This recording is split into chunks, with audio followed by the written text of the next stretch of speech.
Nous reviendrons le temps du match sur ce qui s'est passé cette semaine. L'abstention et les pleins pouvoirs pour la République en marche sont-ils les stigmates d'une grave crise démocratique? Sur 577 circonscriptions, il n'y aura que 7 duels PS-LR. Les deux partis sont foudroyés en état de mort cérébrale. Pour la gauche, l'heure n'est plus à l'autopsie mais au règlement de compte. On en parle avec Laurent Bouvet et Eduardo Riancipel. À droite, les couteaux sont sortis. Après un bureau politique très tendu cette semaine, Roger Carucci et Georges Fenech, parmi les derniers grognards, seront sur notre plateau. 7 consoles, 5 voyelles, c'est le nom des législatives. Des élections qui ont fait vivement réagir Raphaël Enthoven, à la fois philosophe et citoyen engagé. Il sera aux côtés du politologue Jérôme Sainte-Marie. Réaction suite. Henri Guénaud a porté dimanche soir un jugement définitif sur son électorat et suscité l'émoi. Il sera sur notre plateau. Et puis il y aura aussi bien sûr Alba Ventura pour ses carnets de campagne. Jusqu'ici c'était Toff et la semaine folle de notre Tanguy Pasquiero. Messieurs, quel programme! Bonsoir messieurs, ravi de vous retrouver comme chaque semaine.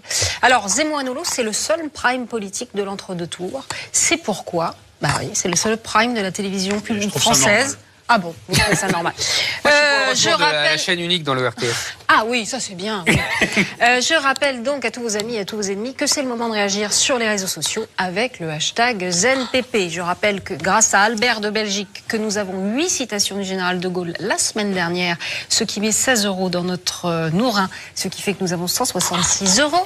Je voulais aussi vous donner des nouvelles de Claude Goasguen et d'Alexis Bachelet qui ont fait un quand même méga numéro de bretteur la semaine dernière dont on se souvient tous. L'historique maire du 16e, Claude Goasguen, arrive est en difficulté. Ouais. Et Alexis Bachelet est viré. On est peu de choses. C'est un appel à participer en masse à notre émission. Ça porte bonheur apparemment. Il faut venir. Ouais, on est peu de choses hein, quand même. Allez messieurs, les chronomètres sont prêts, c'est l'heure du match.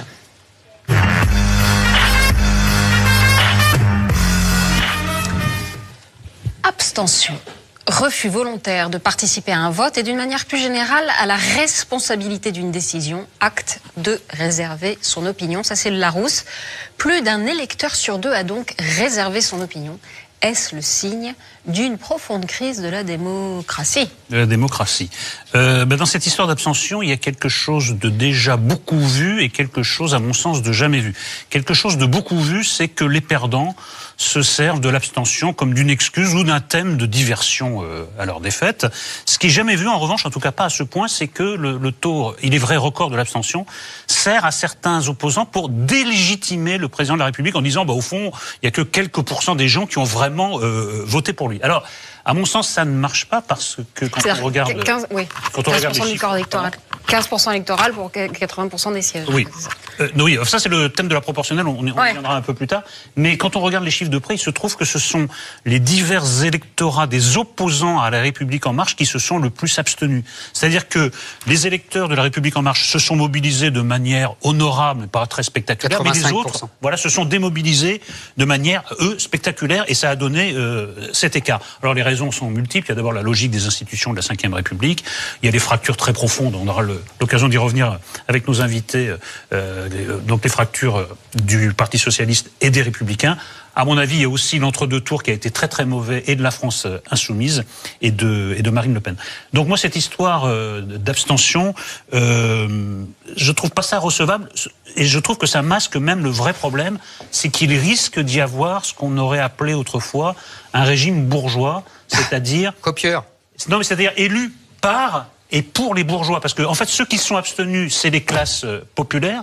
Et le risque, ce serait qu'un régime bourgeois ne gouverne que pour les bourgeois. Les nouveaux bourgeois, ce sont les gagnants de la mondialisation. Ça, c'est le vrai risque. L'abstention en tant que telle, et d'ailleurs, j'ajoute une dernière chose, c'est qu'il y a des gens qui se sont abstenus parce qu'ils ne peuvent pas franchir le pas de voter pour la République En Marche, mais cette abstention est quand même un encouragement au grand coup de balai qu'est en train de donner Emmanuel Macron. Une forme d'abstention presque engagée. Il y a aussi une secondarisation de l'élection, parce qu'elle arrive avec la réforme qui avait eu lieu, elle arrive juste après la présidentielle. Oui, et puis juste après bien des élections. Donc, voilà, on a voté 8 fois cette année. Il y a un peu de fatigue.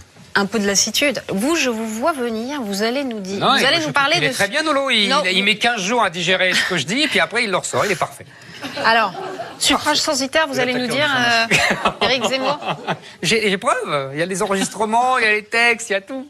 Suffrage censitaire, vous allez nous parler de ça ou pas? Alors, D'abord, c'est un classique de la 5e. Effectivement, les adversaires se démobilisent. C'est pour ça que la gauche en 81 a fait un tabac. En 81. C'est pour ça qu'en 2007, la droite a eu une majorité absolue. Ils avaient 70% la gauche. Oui. Donc parce que les électeurs de droite n'étaient pas allés voter. C'est toujours comme ça. Et ça s'est systématisé avec le quinquennat et la version du calendrier. Bon, bref, passons. Alors, suffrage censitaire. Oui, parce que... C'est-à-dire qu'on rappelle que le suffrage censitaire, c'est qu'on vote pas si on paye pas un certain revenu. Il y a eu un très bon papier dans le Figaro d'hier de Bobin, qui est un très bon journaliste et économique, et qui met en parallèle l'abstention massive et l'impôt sur le revenu qui est payé par de moins en moins de gens, moins de la moitié. Et il dit faudrait faire une analyse de voir, et quand il dit ça, il a pas tort, parce qu'on sait que c'est l'électorat populaire qui ne va pas voter. En fait, c'est celui qui ne paye pas d'impôt sur le revenu. Donc on est revenu exactement au suffrage censitaire. Et ça m'amuse beaucoup parce que vous vous souvenez, la semaine dernière, je vous avais dit, on n'est pas en 1958, on est en 1830. Et la 1830, qu'est-ce que c'est? C'est le suffrage censitaire, avec Guizot qui dit enrichissez-vous pour pouvoir voter. Par le travail. Alors j'ai un ami latiniste, Jean-Claude Barrault, ancien ami proche de Pasqua, qui m'a fait remarquer que plutôt que le suffrage censitaire, puisque le suffrage censitaire c'est l'État qui l'impose, c'est plutôt un épisode de l'histoire romaine au 5e siècle avant Jésus-Christ, qui est le retrait de la plèbe sur l'Aventin. C'est-à-dire la plèbe estime que la scission de la plèbe. Exactement. La plèbe estime qu'elle ne se reconnaît pas dans cette représentation et elle se retire sur la colline l'Aventin. Et j'ai trouvé cette référence encore plus pertinente que le suffrage censitaire. Je pense qu'il faut croiser les deux. Je suis pas d'accord. Ah bah si, parce que c'est l'électorat populaire qui n'est pas allé voter. Je suis pas d'accord. Tu sais que j'ai noté des chiffres parce qu'ils étaient intéressants, ils vont t'intéresser. Tu as dit tout à l'heure, les électeurs de Macron ont voté à peu près, tu as raison, 85% des électeurs de Macron. Mais regarde, écoute, 68% des électeurs de Fillon se sont déplacés, donc ça c'est les retraités bourgeois qui... Bon. 51% des électeurs de Mélenchon, on en reparlera parce que il faut croiser ça avec des cartes géographiques et on voit qui n'a pas voté dans l'électorat de Mélenchon, et 35% des électeurs du FN donc sont allés voter. Donc tu vois bien que c'est l'électorat populaire qui n'est pas allé voter. Je ne l'analyse pas de la même manière. Je pense qu'il y a une nouvelle abstention. Il y a une volonté collective en France d'en finir avec l'ordre politique ancien, et s'abstenir, c'est aussi participer à ce coup de balai. C'est-à-dire, il y a des gens qui, politiquement, ne peuvent pas aller jusqu'à voter pour La République En Marche, c'est-à-dire pour un projet libéral, mais qui, pour leur abstention, disent, dans un premier temps, débarrassez-nous de toute cette ancienne classe, on verra ce que... Mais c'est pas incompatible. Non, c'est pas incompatible, mais ça nuance un peu ça. Oui, je suis nuance d'accord. Un peu le truc. Moi, j'irais dans ton sens, là-dessus. C'est-à-dire qu'effectivement, je pense que c'est... t'as gagné. De toute façon, le peuple est un peuple monarchiste. Le peuple français est monarchiste. Donc, t'es le roi, t'as gagné, et d'accord, on te laisse les mains libres. Pour le moment. Pour le moment, exactement. En fait, c'est la logique de la Ve République. C'est la victoire du général de Gaulle. C'est exactement ce que voulait le général de Gaulle. Une assemblée qui ne sert à rien, c'est exactement ce qu'on va avoir. L'administration qui va gouverner, c'est exactement ce qu'on va avoir avec les énarques Philippe et Macron, qui ont mis déjà les énarques partout, parce que les ministres ne serviront à rien, je vous l'annonce. Ils ont déjà leur directeur de cabinet nommé par Macron qui va gouverner. C'est plié. On revient aux fondamentaux de la Ve République, qu'ont bien connu Chirac, qu'ont bien connu Giscard, qu'ont bien connu Pompidou. C'est-à-dire, le Parlement ne sert à rien, les ministres ne servent à rien, il y a l'Élysée et il y a la technocratie qui gouverne. Alors, il faut en revenir à une dose de proportionnel. Mais à chaque fois, tu lèves les yeux au ciel. Mais non, je dis pas. Non, alors je vais te dire. Ah, mais ça, on va pas du tout. Non, j'ai pas changé d'avis. Non, on va pas du tout faire le débat. C'est pas grave.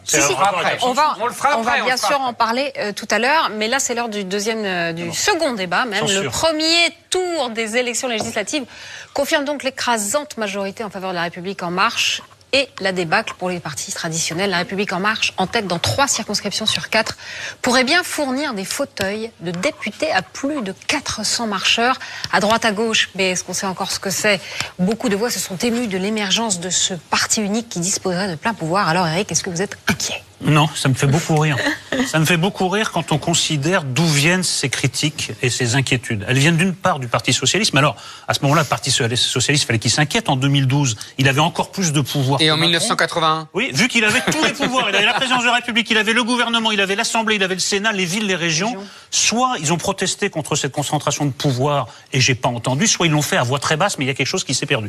Et de l'autre côté, alors les Républicains, c'est pas beaucoup mieux, puisque eux, il y a quelques mois, ils disaient, il ne faut absolument pas voter pour Macron parce qu'il n'aura jamais de majorité. Absolument.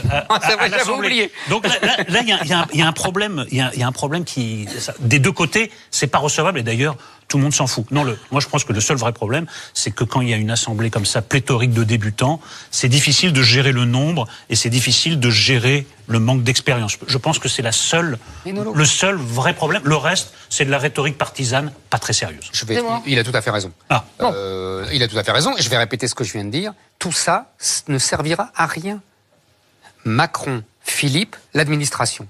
Terminé. Au revoir tout le monde. Tout le monde peut aller se coucher. Le seul sujet qui va être, c'est maintenant, parce que cette 5e République-là, que je vous définis là, c'est le rêve du général de Gaulle. Donc il y a rien à dire. C'est comme ça qu'il l'a voulu et il l'a accouché petit à petit. Et Macron finit le boulot au bout de 50 ans, si vous voulez. En revanche, il y a un autre sujet qui est maintenant l'Europe. C'est-à-dire que le général de Gaulle, lui, il fallait pas qu'il y ait quelqu'un au-dessus de lui. Il n'y avait pas l'Europe au-dessus de lui. Quand ils ont commencé à vouloir lui mettre le vote à la majorité qualifiée et non plus à l'unanimité, il s'est cassé, il a fait la politique de la chaise vide, il a envoyé personne. Donc il fallait pas venir lui casser les pieds. Les autres, là, les macronistes, ils sont dans une logique fédérale. C'est-à-dire que tous les Bayrou, les Goulard, les compagnies, eux, ils veulent pas la souveraineté française, ils veulent un régime fédéral européen. Donc là, il y a une dichotomie entre un type qui utilise à plein comme jamais la logique de la 5e République et leur idéologie qui est de justement dessaisir la 5e République et la France pour donner le pouvoir à l'Europe. Je ne sais pas comment on fait entre les deux, moi. C'est aller un peu vite en besogne, parce que moi je pense que Macron a comme projet sincère de réformer l'Assemblée nationale, d'une part... L'Assemblée nationale ? Oui, l'Assemblée nationale française. On s'en fout de l'Assemblée nationale. Si tu dis elle n'a plus de pouvoir, je pense qu'il va la réformer dans le sens de plus de pouvoir. Mais non, elle va rien dire, ça va pas, non. Je finis. En réduisant le nombre de parlementaires et en introduisant une dose de proportionnelle. Donc ce que tu dis, c'est valable d'un point de vue transitoire. Pour le moment, ce que tu dis est vrai. Oui, je pense que dans un avenir très proche, ce sera plus le cas. Mais on s'en fout de l'Assemblée nationale, t'as pas compris. Toi, tu t'en fous. Mais tout le monde s'en fout. Mais alors, pas tout le monde, en fait. Elle est faite par la techno et par l'oligarchie européenne. Mais l'Assemblée nationale, c'est des guignols. Enfin, mais on le sait depuis 20 ans. Mais même eux, ils le savent. Mais tu parles avec les députés, ils le savent qu'ils ne servent à rien. Mais on va en recevoir, tu le mais évidemment. Vous êtes un gros débord, Éric Zemmour, je suis navrée. Ben non, parce que c'est beaucoup plus intéressant. Parce qu'après, ce que je dis, il le reprend. Alors, oui, ce que vous dites est beaucoup plus intéressant. Bah oui. Voilà, c'est sur cette conclusion. C'est pour lui que je fais ça. Un peu définitive et assez juste. Parce que c'est pour lui. On mettait le compteur. Il est reparti là. Merci, messieurs. C'est l'heure donc de notre premier grand débat spécial entre deux tours des législatives.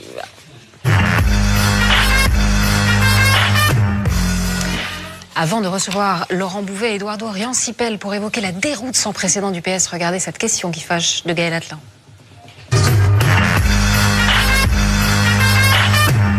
Le Parti socialiste s'attendait à un scrutin difficile, mais certainement pas à cette hécatombe. Je suis pas périssable, je suis bon à consommer. La plupart des candidats socialistes ont été éliminés dès le premier tour, dont les ténors, à commencer par le premier d'entre eux.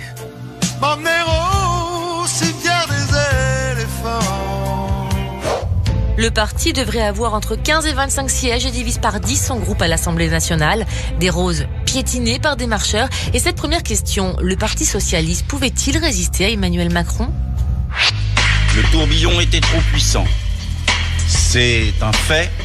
Les deux scrutins étaient beaucoup trop rapprochés pour permettre un véritable sursaut. À terre, décapité, éclaté.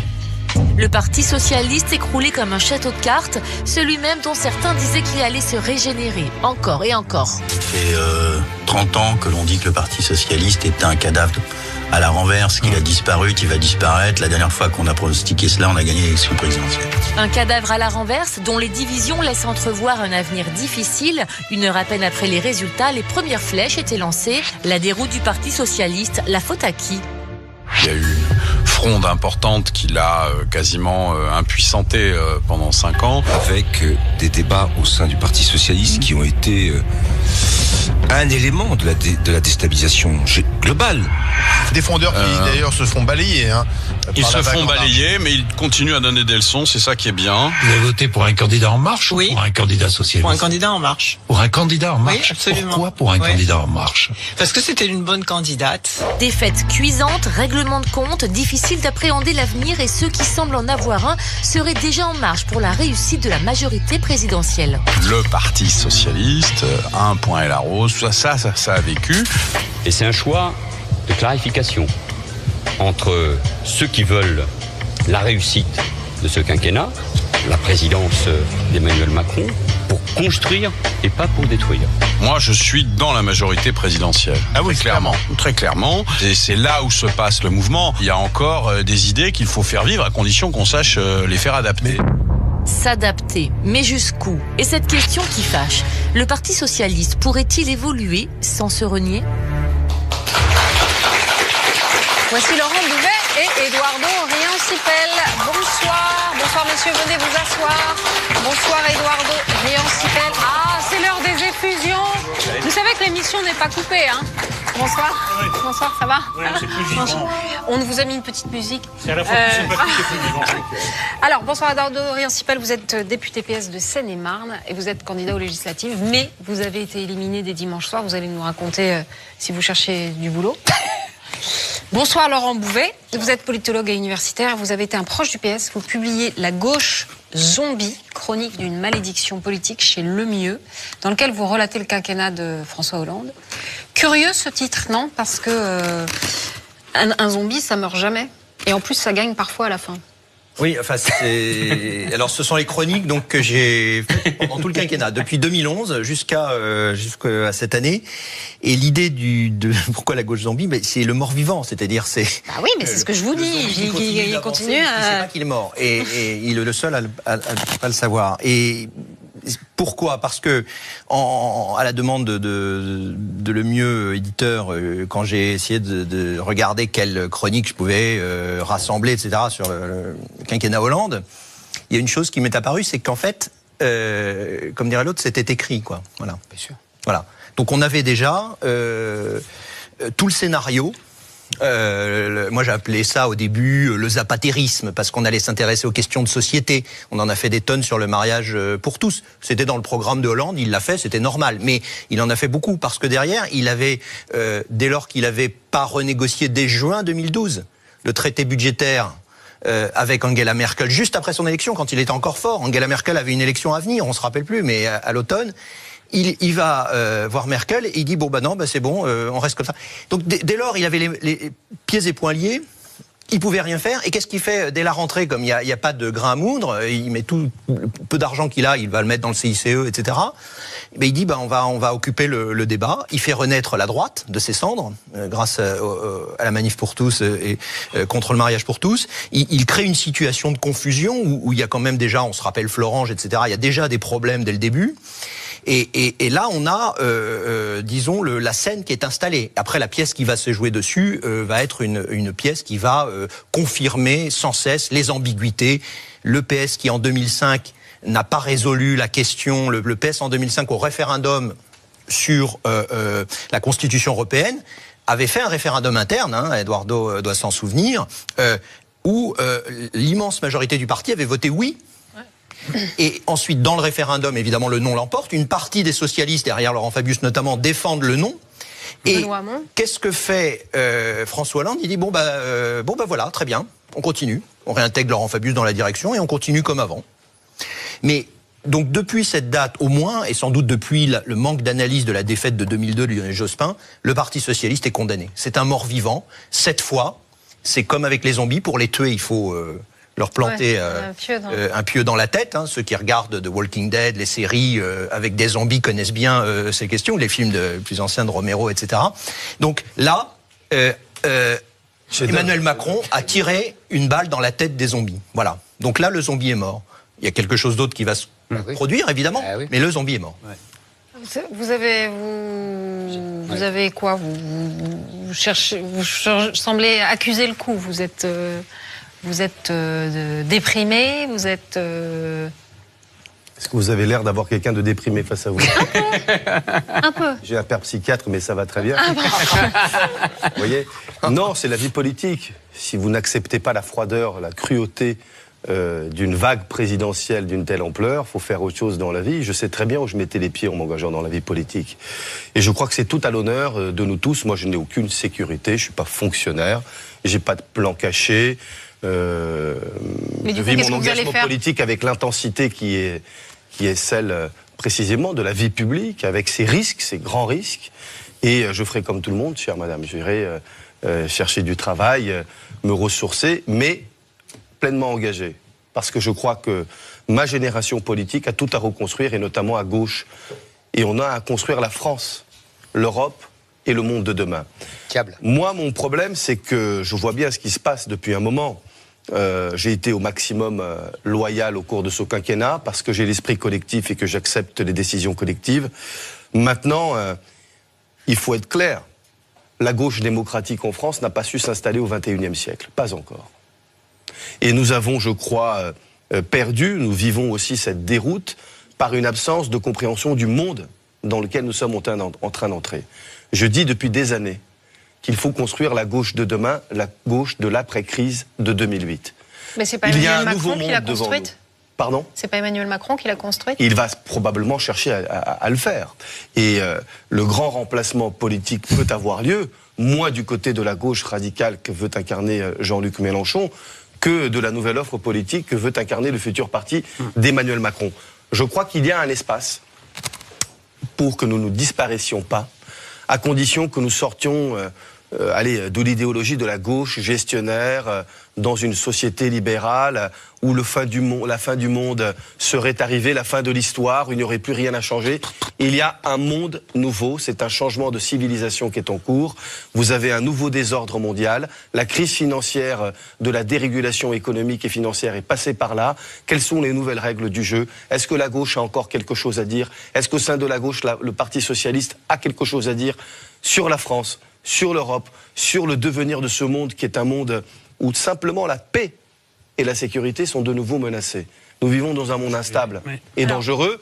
Et je crois que nos valeurs, qui restent des valeurs à mon avis toujours d'actualité, de progrès, d'émancipation, de liberté, de tolérance, de démocratie, il faut les adosser, mais d'abord en comprenant le réel et non pas du cercle des idées. Amen. Non, mais moi, je suis très, très étonné par vos propos liminaires à l'un et à l'autre. Je commence par vous, Laurent Bouvet. J'avais pas lu votre livre à parution, et c'est instructif de le lire maintenant, c'est-à-dire que l'histoire est faite. Bon, l'affaire Macron, vous n'êtes pas le seul, hein, mais vous ne la voyez absolument pas venir. Au point que vous écrivez, c'est la chronique, je vous cite, d'un pays tellement désespéré qu'il paraît prêt à subir la dévastation d'une peste blonde que les docteurs Diafoirus lui servant d'élite n'ont ni su ni voulu réellement combattre. Pour vous, quand vous finissez ce livre, vous êtes toujours sur le FN va emporter la mise, il sera au deuxième tour, il peut peut-être l'emporter, bon, je sais pas, ou en tout cas être très haut, être très haut au deuxième tour. C'est-à-dire que vous n'avez absolument pas vu arriver Macron. Et vous, monsieur, c'est très étonnant parce que ce qui se passe avec Macron, c'est juste la prolongation de la deuxième partie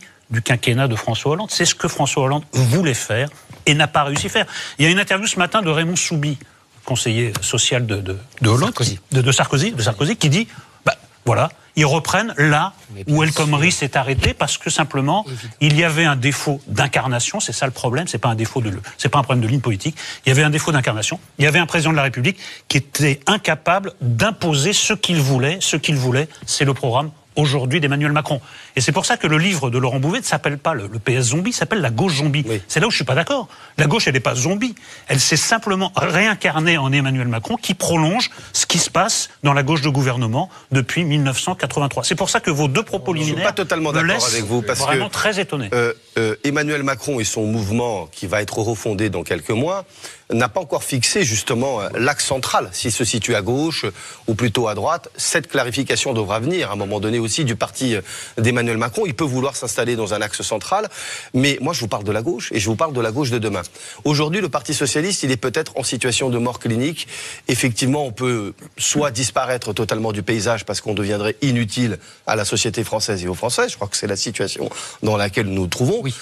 ou alors devenir un petit parti subsidiaire de la gauche à vivoter entre 3 et 7 ou 10%, devenir un parti d'appoint peut-être de la majorité d'Emmanuel Macron ou de Jean-Luc Mélenchon. La question qui se pose pour nous, les idées, elles ont été reprises. Non, je crois qu'au contraire. Nous avons aujourd'hui à gauche la gauche démocratique et le Parti socialiste en particulier. Il n'a plus de doctrine, il n'a plus de stratégie. Et il a une absence de leadership et d'incarnation. Qu'est-ce que vous voulez faire avec ça? Macron est parti avec justement rien. Autrement dit, il y a tout à refaire. Qu'est-ce qu'on pense du monde et de la France et de l'Europe? Quelle stratégie donnons-nous pour atteindre nos objectifs politiques, pour répondre aux besoins des gens? Et ensuite, on verra la question du leadership et de l'incarnation. Ce que je crois, c'est que si on manque de solidarité entre les gens de ma génération, qui sont des gens qui avons été pour la plupart battus aux élections, et nos aînés et ceux qui viennent aussi après nous, si on n'a pas un minimum d'instinct de survie, de solidarité entre nous, eh bien évidemment la vieille maison va disparaître. Moi je ne le souhaite pas. Je pense qu'il y a un espace et une attente pour qu'on reconstruise une gauche qui réponde aux problèmes du siècle qui vient. Ça va être la tâche de ma génération et j'y prendrai toute ma part. Écoutez, moi, contrairement à vous, effectivement, je souhaite que la vieille maison disparaisse. Et je vais vous donner une raison très simple, c'est qu'elle est morte. Il y avait deux choses dans la vieille maison. Il y avait un discours et il y avait des actes. Depuis 83, le discours était à gauche et les actes étaient au centre droit. Mais il faut rompre avec ça. Attendez. Avec cette inconstance, cette incohérence entre les discours et les actes. Mélenchon a pris le discours, Macron a pris les actes. Et donc vous n'existez plus et c'est légitime. Vous ne servez plus à rien. Ça c'est l'histoire qui va le dire. Mais elle est écrite l'histoire, elle est écrite, là ça y est, c'est fini, au revoir. Mais non, mais il y a des choses qui sont évidentes. À partir du moment où l'un prend les actes et l'autre prend le discours, vous êtes au milieu, vous tombez à l'eau. C'est tout, c'est terminé, on passe à autre chose.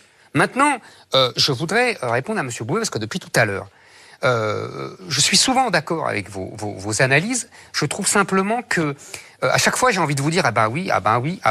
Je vais vous dire pourquoi.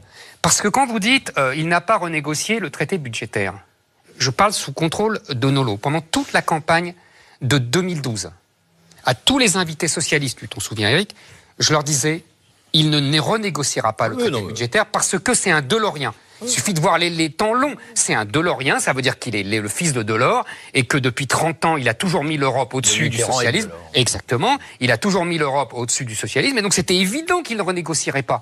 Donc, quand vous dites, c'est l'acte fondateur, c'est le moment où il commence par ne pas faire ce qu'il avait dit qu'il ferait. Après, c'était sûr qu'il ne le ferait pas. Moi, vous savez, j'analyse la vie politique, j'analyse pas les intentions. Que je pense aussi que Hollande... Ça permet d'avoir un peu d'avance? Non, parce que je pense comme vous que Hollande soit le fils naturel en politique de Mitterrand et de Delors, c'est une évidence. Après, il fait une campagne, il dit, voilà, on a fait une erreur, il faut renégocier le traité budgétaire parce que Sarkozy l'a pas fait. Moi, je regarde et je dis, bon, il dit ça, qu'est-ce qu'il va faire? Voilà, je juge sur les actes. Non, mais non, sauf moi, que je regarde et je juge les actes. Mais Jospin avait fait la même chose en 97. Alors, il avait dit, je vais tout casser. Il était arrivé à Berlin, il avait dit, oui, madame. Oui, monsieur, à l'époque, c'était Kohl. C'était Nice, à l'époque. Voilà, exactement. Mais non, je voudrais répondre à Éric Nolot, parce que pas voir venir Macron. Moi, il y a deux choses. Je ne suis pas d'accord avec vous quand vous dites c'est la poursuite de la gauche. Il y a une alternance. Il y a une alternance. Oui. La technostructure. C'est la gauche de... Non, la technostructure dont vous parliez. Non, la technostructure dont vous parliez tout à l'heure, qui occupe les cabinets ministériels. C'est une technostructure quand vous regardez les parcours de droite. Celle qui est de chez Macron? Oui, vous avez raison. Il y a une alternance dans l'élection, notamment chiracienne. Mais je suis tout à fait d'accord. C'est une structure de droite. Moi, ma thèse sur le macronisme, et c'est pour ça que je ne l'ai pas vu, parce que je pensais effectivement que c'était le tour de la droite, qu'il y avait une aspiration à dégager la gauche et que ce serait la droite qui l'emporterait.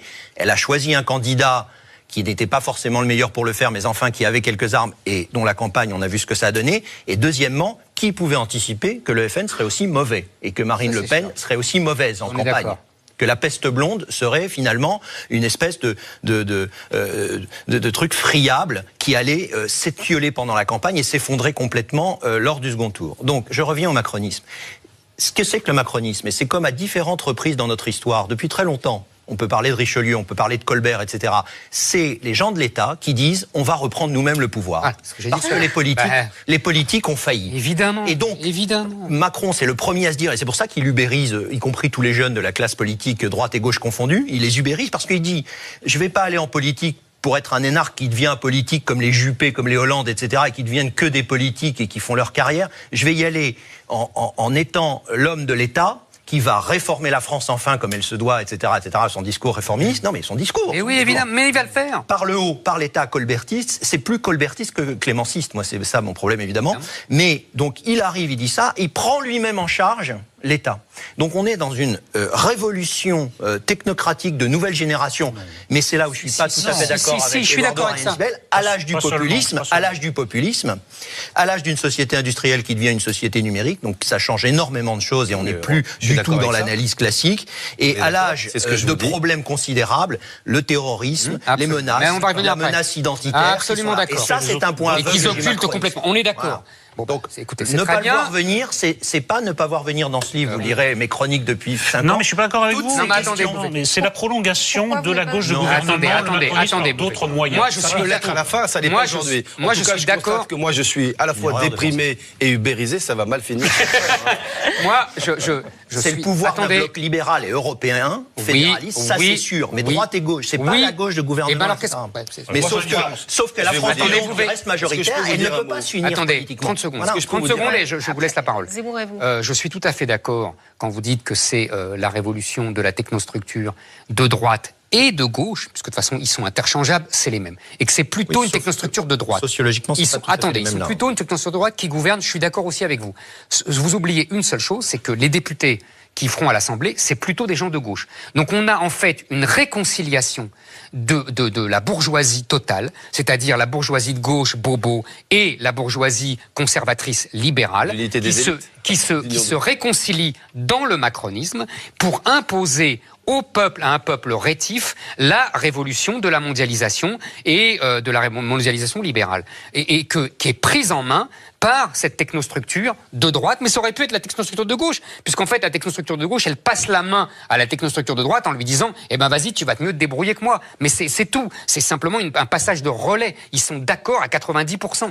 C'est une droite libérale avec une gauche libérale. Voilà. Exactement. Bourgeois. Oui, parce que je pense que le président Emmanuel Macron a tout compris de la fonction présidentielle et de la Ve République, et c'est la raison pour laquelle, absolument, et c'est la raison pour laquelle il est en train de réussir, parce qu'il se cale sur la fonction. Après, c'est une affaire de style. Et le style étant l'homme, les hommes déterminent le style de présidence. Mais si vous vous décalez par rapport à la verticalité du pouvoir qui est inhérente à la Ve, vous êtes mort.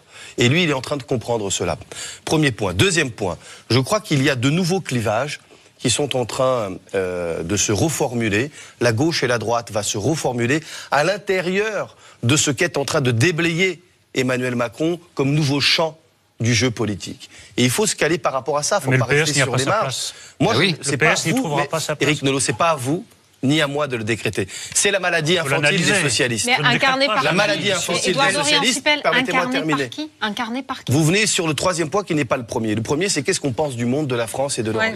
Qu'est-ce qu'on pense de la réalité? Non mais attendez, moi il y a une autre question. Ensuite, quelle stratégie nous donnons pour obtenir? Eh ben, je pense qu'il faut d'abord un collectif.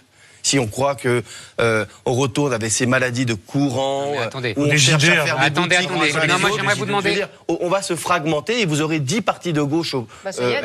C'est ce vers quoi on risque d'y aller, comme en 58, la surfragmentation de l'espace politique et des forces politiques de gauche. Je veux éviter cela. Et je pense que c'est possible. Ça suppose de la solidarité. Ça suppose de l'unité. Ça suppose de l'humilité. C'est-à-dire tout ce qu'on n'aura pas. Mais c'est pas grave. Attendez, la disposition d'esprit du moins. J'ai bien compris. Vous serez tout seul, mais c'est pas grave. Quand j'aimerais revenir en amont, mais c'est pas grave, vous avez raison, vaut mieux être tout seul que mal accompagné, hein, vous avez bien raison, j'en sais quelque chose.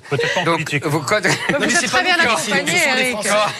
C'est le bas du pays qui décide. Non mais on est d'accord. C'est le haut qui fait la politique dans le pays. C'est le bas. Mais là pour l'instant c'est le haut. Et donc il faut. Il s'est imposé au bas là, monsieur. Le bas dégagé. Voilà, le bas s'est retiré. J'ai dit tout à l'heure. Attendez, quand vous dites, j'aimerais bien quand même que vous fassiez un mea culpa officiel. J'aimerais bien que la gauche fasse son mea culpa. Oui, il y en a un fondamental. Vous venez de le dire.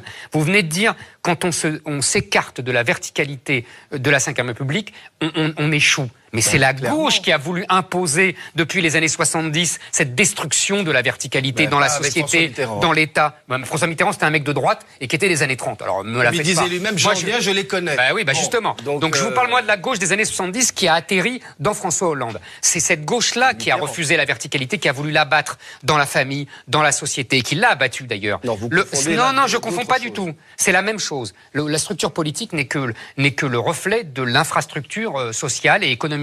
Je suis marxiste, moi. Je vois cela. Non, mais en l'occurrence, ça marche. Donc, si vous voulez, c'est la gauche qui s'est plantée. Il faut qu'elle le reconnaisse. Tant qu'elle le reconnaîtra pas, tant qu'elle ne reconnaîtra pas qu'elle a abandonné l'électorat populaire. Sociétale. Voilà, la gauche sociétale. Je vous le fais pas dire. Voilà, la gauche uniquement sociétale est une gauche qui est balayée de l'histoire. Voilà. On a des problèmes profonds. Quand même. La question, c'est que le monde industriel, le monde de l'après-guerre, de l'après-seconde guerre mondiale et des 30 glorieuses, ce monde s'est évaporé d'abord avec la chute du mur de Berlin et ensuite avec la révolution de la mondialisation, de la révolution des nouvelles technologies qui arrivent, du numérique, de l'intelligence artificielle, du nouveau ordre mondial qui n'en est pas un, qui est un nouveau désordre mondial. Je pense qu'on a quand même des problèmes sérieux à affronter devant nous. La gauche n'aurait rien à dire face à ça ? Non. Face aux nouvelles puissances qui émergent, face à l'Europe qui peut sortir de l'histoire. Mais non, ceci fait. Elle n'a rien à dire. Peut perdre son modèle social. Je vous réponds, moi, elle n'a rien à dire. Je vous dis que si, j'ai pas mal d'idées, c'est pas le moment de les mettre sur la table. Il va falloir que nous nous réorganisions pour être à la hauteur. Mais pourquoi vous n'allez pas avec Mélenchon ? Ça, c'est la vraie question. L'histoire, elle se fera avec ou sans nous. Monsieur si on est au Sipel, niveau de l'histoire, vous nous dites qu'il ne faut pas se diviser, mais allez avec Mélenchon, apportez-lui vos idées brillantes. On est suffisamment nombreux dans la gauche démocratique, cher Éric Zemmour. Pourquoi Mélenchon, c'est pas un démocrate ? Il faut être à la hauteur. C'est un démocrate. Non mais simplement, on confond deux choses. La gauche spéciale de non mais la gauche et le PS. Le PS, je regrette, je vous répète cette idée que le PS n'a pas d'espace pour une raison simple, c'est que son aile droite se reconnaît tout à fait dans Macron. Valls, il n'aura aucun problème à travailler avec Macron. Et l'aile gauche, ses idées sont représentées par Mélenchon. Il n'y a pas d'espace. Sauf sur un point. Alors, si je dois conclure rapidement, ça sera là-dessus. Il y a un point aveugle dans le macronisme. Qui est, c'est pour ça que je disais, il est plus colbertiste que clémenciste au sens de Clémenceau, c'est la question... Attendez, au sens de Clémenceau... Au sens de Clémenceau, c'est-à-dire la laïcité, la République, parce que la verticalité républicaine, ce n'est pas qu'une verticalité monarchique. Au bas. C'est la colonne d'air, comme disait Jules Michelet, le grand historien, entre le peuple et l'État. C'est ça, la République en France, c'est le peuple et l'État. Or là, il y a toute une partie du peuple, c'est l'angle mort, qui n'est pas représenté. Parce que le Front National a échoué, parce que la gauche s'est plantée, parce que le macronisme, ce n'est pas ça, c'est un bloc central beaucoup plus, effectivement, élitiste, bourgeois, etc. Et là, on a un point aveugle, et le point aveugle, c'est à la fois idéologique, la question des frontières, quelle nation veut-on, où est-ce qu'on est, qui sommes-nous, quel est le commun qu'on fait ensemble, etc. Et ça peut pas se faire contre une partie du peuple, ou en oubliant une partie du peuple, une partie de la France. Et il l'oublie pas. Ça correspond, cette idéologie-là, ça correspond aussi à une sociologie. Et aujourd'hui, il y a des millions de Français qui ne sont nulle part. Voilà, politiquement comme économiquement. Il ne l'oublie pas. Nous avons une élite bourgeoise, technocratique, qui veut imposer au peuple. Macron, oui, non, mais je suis d'accord sur c'est le rapport Thiot, c'est le Conseil d'État. Je dirais une chose un peu optimiste en conclusion, quand même, il faut essayer. Je pense Macron un peu plus intelligent que ça. Oui, mais il y a des forces qui le soutiennent. Y compris là-dessus. D'accord, je suis d'accord. Lui, oui. Alors, on verra. Juste un mot, Édouard Dorian-Sipel. La période historique qui s'ouvre devant nous, ça ne concerne pas que la France, ça concerne l'Europe et le monde, est à la fois un moment historique passionnant et inquiétant. Moi, je crois que les valeurs qui sont celles historiques de la gauche et du socialisme, celle qui s'est incarnée dans Jaurès et au-delà, a beaucoup de choses à dire sur le monde qui vient. Il va maintenant dépendre de notre grande capacité à être humble, digne et unis dans la période qui s'ouvre. La gauche, elle existe. Et soit on est à la hauteur de la période et on survivra, parce qu'on parlera aux Français, on sera utile à la société française, ou sinon on va vivoter, disparaître, deviendra une force inutile, sans aucune réalité historique. Voilà. Moi, je crois que nous avons des choses à dire et que les temps qui viennent...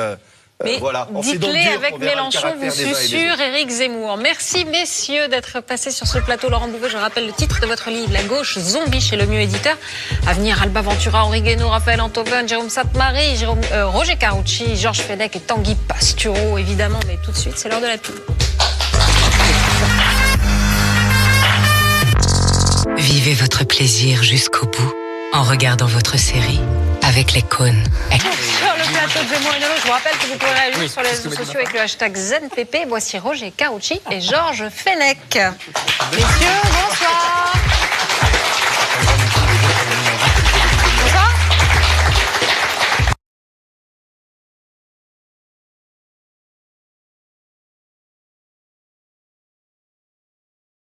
Roger Carucci, vous êtes sénateur des Hauts-de-Seine, ancien ministre. Vous étiez présent au bureau politique des Républicains de lundi, que l'on a dit très tendu. Vous allez nous raconter. Oh bah il paraît que Jean-Pierre Raffarin a failli se faire prendre du goudron et des plumes. Mais non. Il a l'habitude, Raffarin. Ah bon. Je vous en prie, vous. N'en sais pas. Bonsoir Georges Fenech, vous êtes député du Rhône. Vous avez été le premier à demander le retrait de François Fillon. Et vous faites partie de ces députés LR en difficulté. Vous êtes deuxième derrière En Marche. Alors messieurs, après la gauche, on se pense sur l'électroencéphalogramme de la droite. Et on commence avec la partie de l'émission préférée d'Éric Zemmour. Il la rédige dans la nuit. Ça s'appelle le QCM.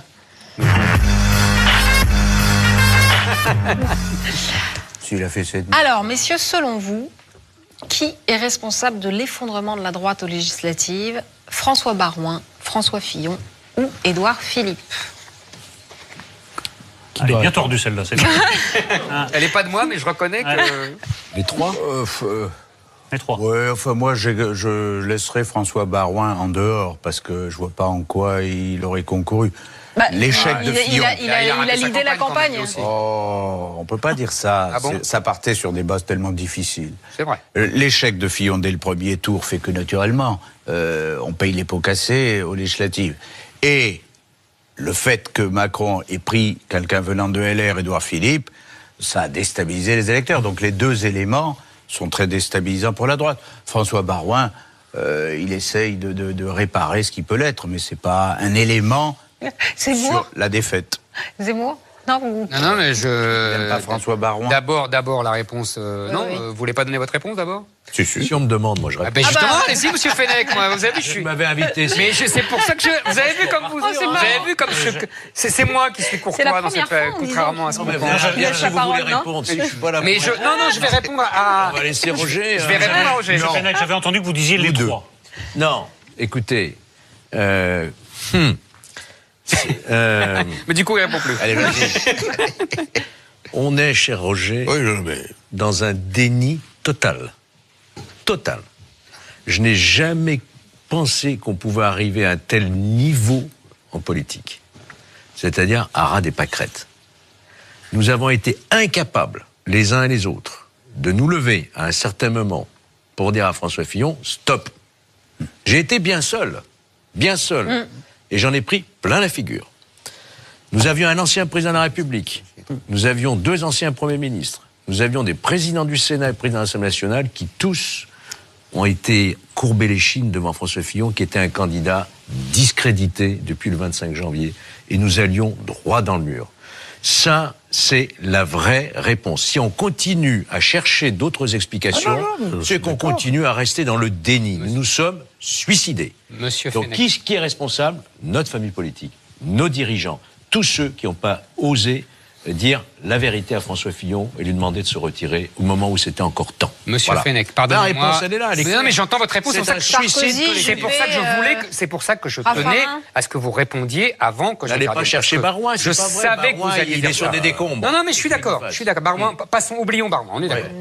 Moi, je suis pas d'accord avec vous sur Fillon. Je suis pas l'avocat de Fillon. J'en ai rien à faire. Mais vous remarquerez que Fillon a fait, avec sa mauvaise campagne, avec les affaires, avec tout ce qu'on sait, il a fait 7 millions de voix. 20% de voix. C'est le score de Chirac, mon cher Fenech, que vous connaissez, vous et comme moi. Deuxièmement, les législatives. Les législatives, vous avez déshabillé le fameux programme de Fillon, dont on disait il ne faut pas voter pour Fillon, mais il faut voter pour le programme tellement il est bon. Vous avez tout changé, et finalement, qu'est-ce que vous faites? 20%. Je vous rappelle que le RPR et l'UDF, en 1981, faisaient 49% des voix. La vérité, c'est que le problème est bien au-delà de Fillon. J'en parlais, j'ai eu cette discussion avec Carucci depuis 30 ans, on peut dire, depuis 90. La vérité, c'est que le problème, il est né en 90, quand le RPR a vu s'affronter deux lignes. La ligne RPR classique, patriotique, sociale, colbertiste, c'est-à-dire Séguin, Pasqua, contre Juppé, Balladur, Sarkozy, Chirac. La vérité, c'est que c'est le camp de Sarkozy, de Juppé qui a gagné. Juppé vous a emmené à l'UMP, il a centrisé le RPR, il a UDFisé le RPR, comme disait Charles Pasqua jadis, Karoutchi et moi, on était là.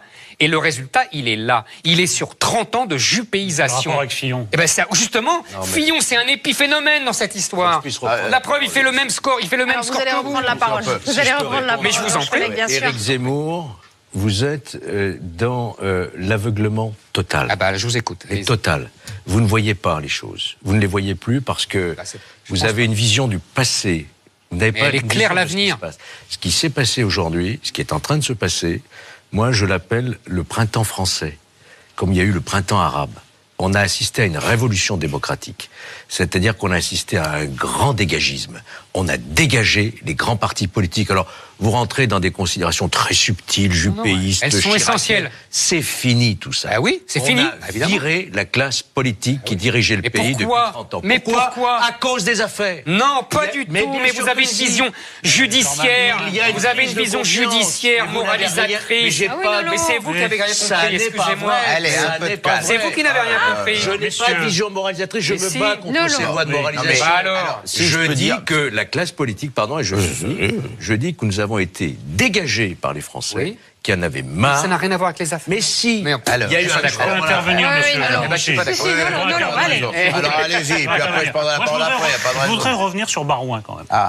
Il y a quand même une campagne qui se déroule. Chaque fois que M. Barouin prend la parole, j'entends que 2 arguments, ce qui n'est pas beaucoup. Il dit, il ne faut pas qu'il y ait trop de députés de La République En Marche, c'est pas bon pour la démocratie, et ils vont augmenter la CSG. Donc, c'est vrai dans les deux cas. Oui, d'accord, c'est vrai dans les deux cas. Ça ne fait pas un programme d'opposition très convaincant, ni très audible. Non, mais attendez, je vous pose la question. Est-ce que c'est Barouin qui n'arrive pas à synthétiser ce que vous élaborez ensemble, ou est-ce que collectivement, eh bien, il se trouve que les Républicains n'ont pas beaucoup d'idées pour la France du XXIe siècle? C'est ça qu'on entend. Attendez, d'abord, pour reprendre, je partage avec Éric. 44% au premier tour de la primaire. C'est ce que dit M. Fenech. Oui, mais attendez. Donner en avant, surtout, on devait gagner, nous, en commission d'investiture, au mois de janvier, il y a à peine 4 mois.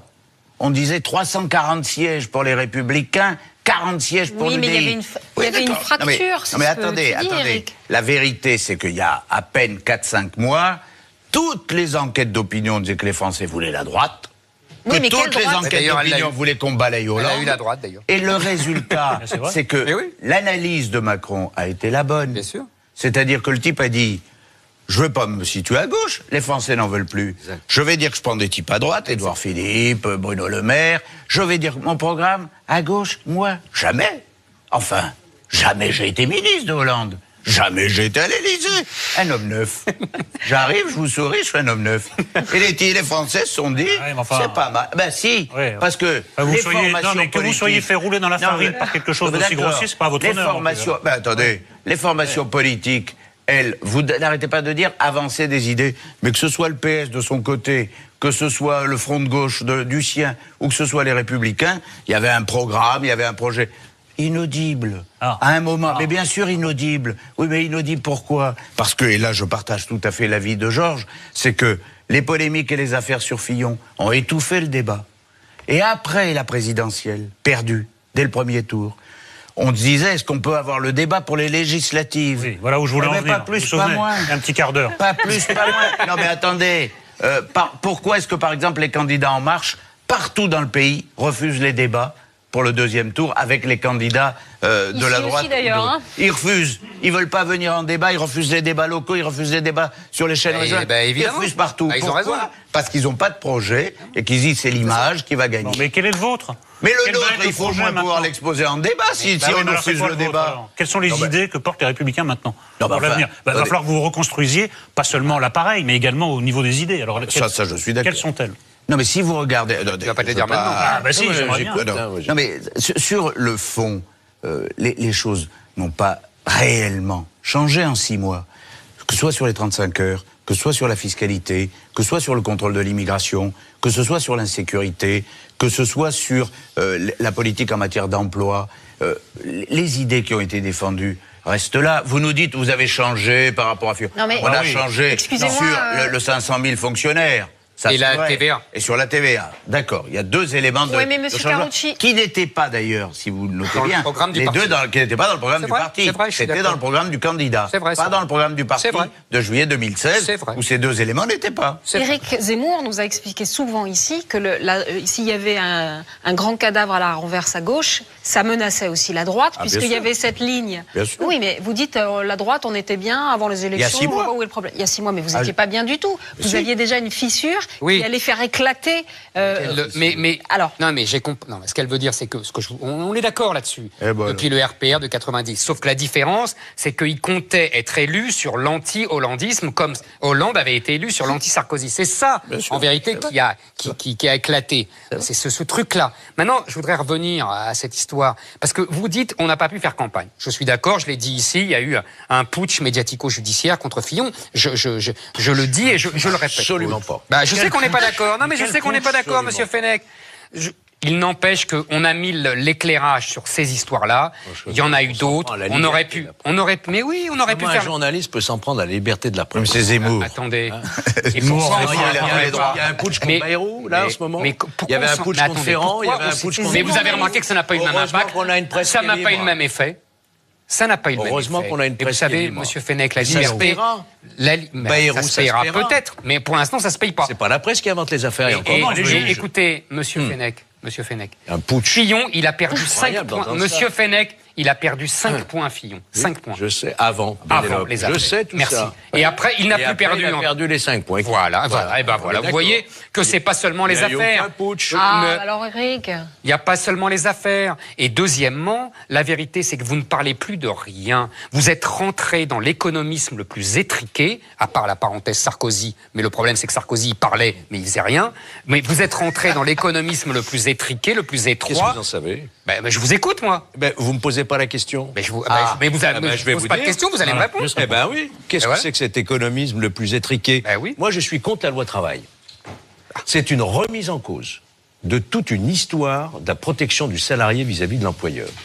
Cette affaire des accords d'entreprise, cette affaire des fusions des représentants du personnel, du plafonnement des indemnités prud'homales qui me choque, moi, en tant qu'ancien magistrat. Je dis, ça, c'est une atteinte grave à des droits qui ont été conquis depuis longtemps, depuis 1936. On vous entend pas, monsieur Fenech, vous êtes le seul à droite à dire ça. Je le suis le seul. Mais c'est bien. Je ne suis pas le seul à droite. À droite, il y en a d'autres qui commencent à le dire. Et puis, il y a Mélenchon aussi. Oui, bien sûr. Oui, mais vous n'êtes pas chez Mélenchon. Mais Marine Le Pen aussi, elle le dit. Mais Marine Le Pen aussi, elle le dit. Mais je suis d'accord avec elle. On est en train de détruire la protection du salarié en France. Oui. Nous ne sommes pas dans une culture anglo-saxonne. C'est pas vrai.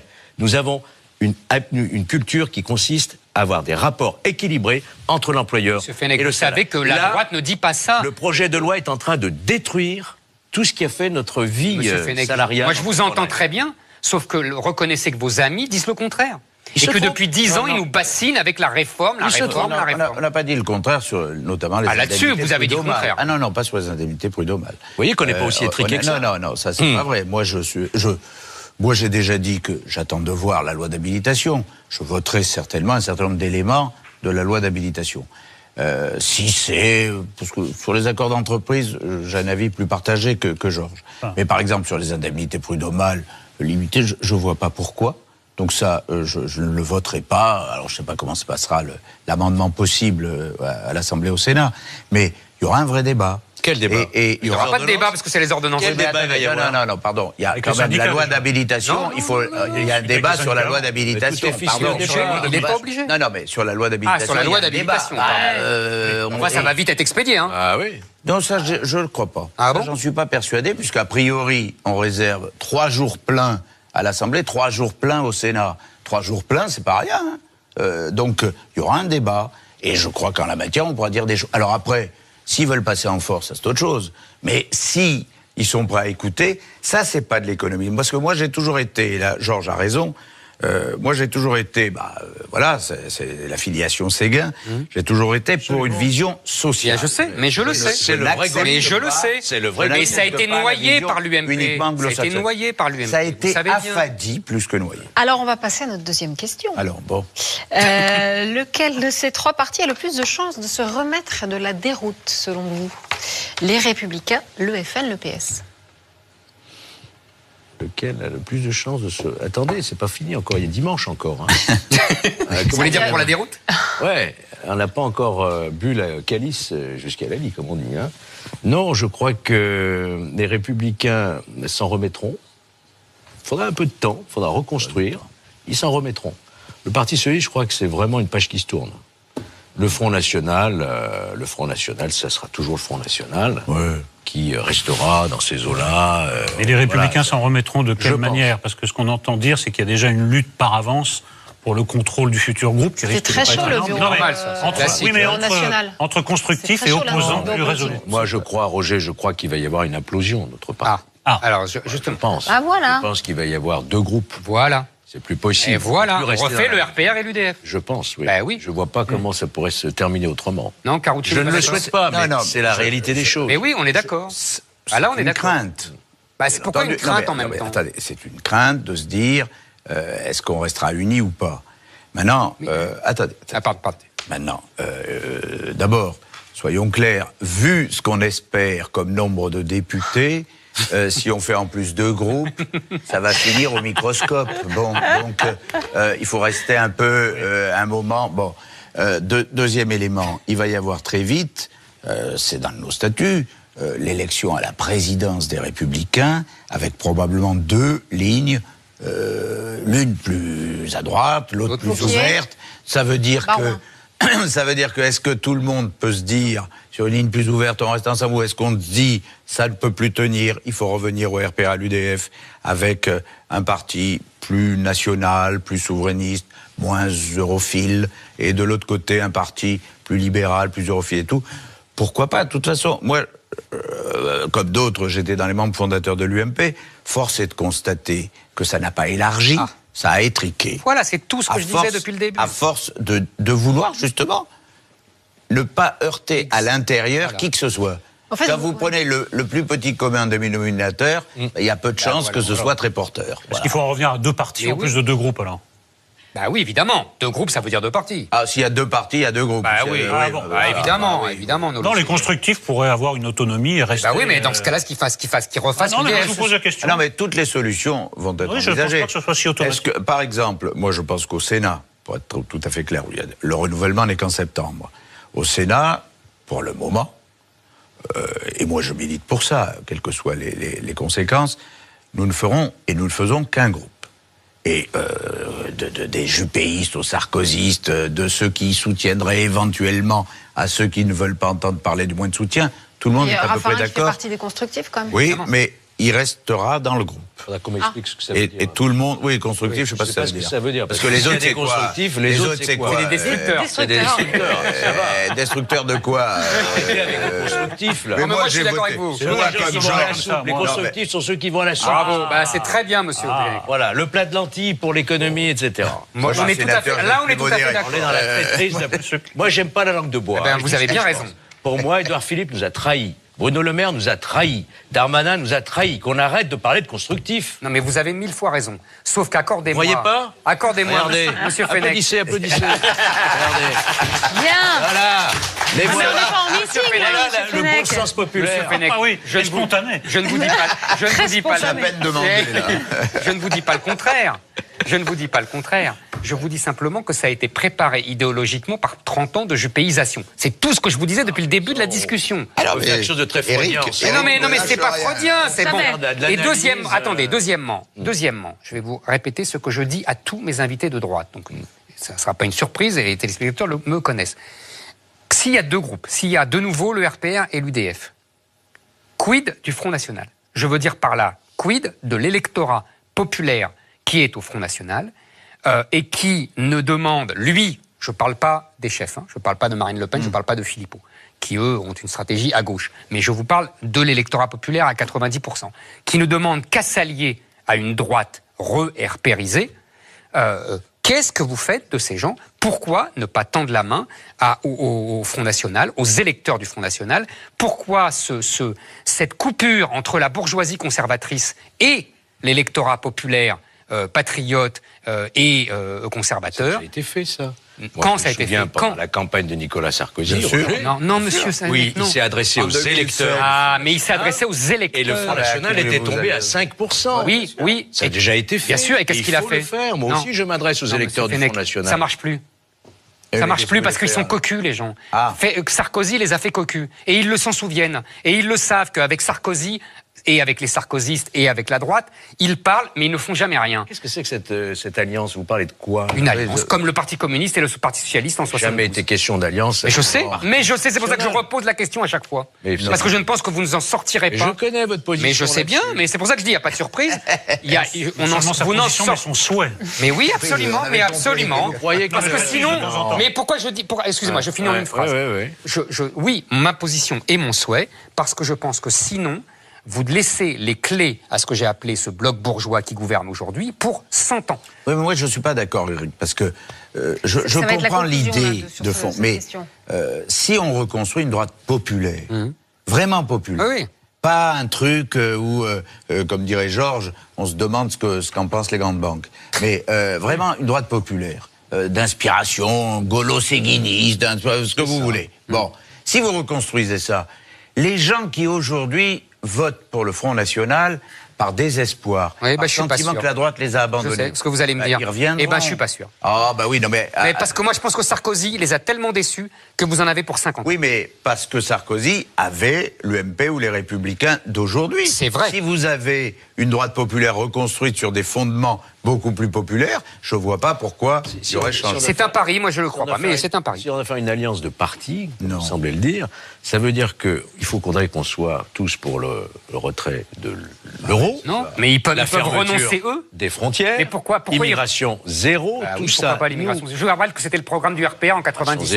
L'immigration zéro, l'islam qui n'est pas compatible avec la République et la fin du regroupement familial et du droit du sol. C'était le programme du RPA en 1990. Je sais. Vous l'auriez accompli, on n'en serait pas là. C'est même Juppé parlait comme ça. Absolument. Je ne le fais pas dire. Alors, troisième question. Qui a le plus de légitimité pour diriger les Républicains après les élections? Roger. Laurent Wauquiez, François Bayrou, Xavier Bertrand ou aucun? Ah non, mais zut, il n'y a pas mon nom. Réponse rapide, s'il vous plaît. Il va y avoir une campagne très démocratique au sein des Républicains. C'est une tradition, on s'en souvient. C'est une tradition nouvelle. C'est le. Il y a eu quelques petits. Enfin, non, revenons pas sur le passé. Qui, monsieur quelques Fenech? petits problèmes.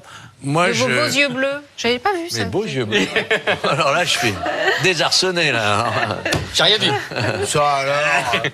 Ça, c'est en dessous de la ceinture, monsieur Fenech. Là, c'est un coup. Vas-y, Georges.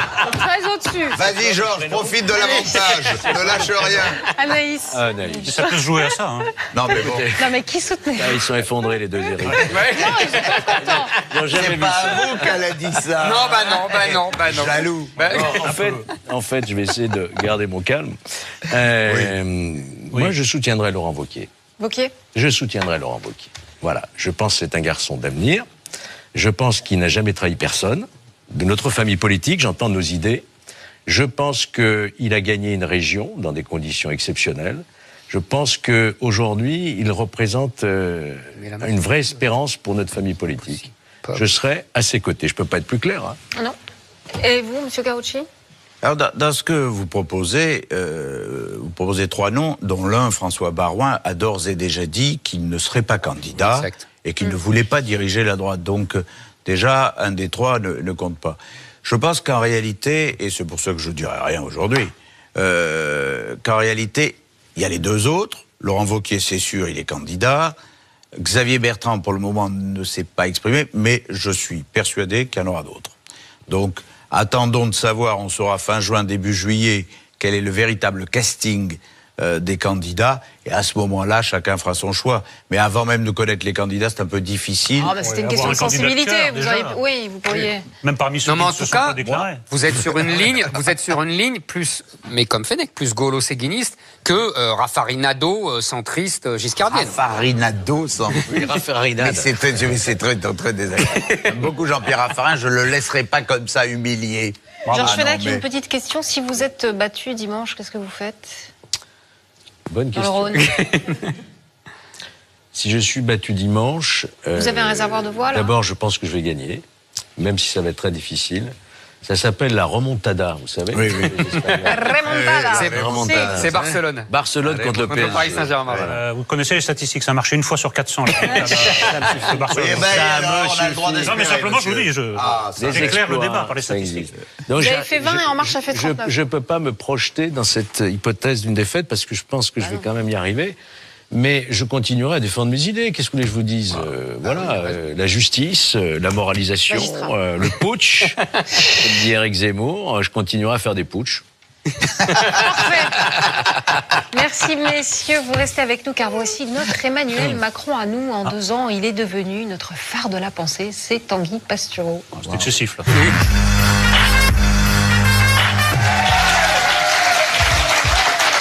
Vous avez tous de beaux yeux très clairs.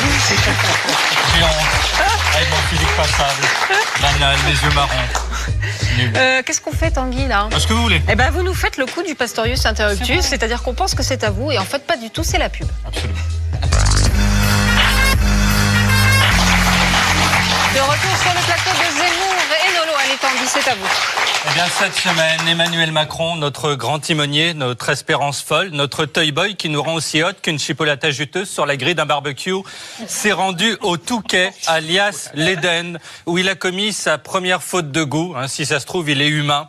Doudoune sans manches et jean qui pense sur mocassin. Quel gâchis! C'est comme de coller un sticker I love la bourboule sur une BMW série 2 cabriolet. Puis il a dit à Brigitte, allez chérie, coup de com', finis ton régime sans sel, on fait du vélo.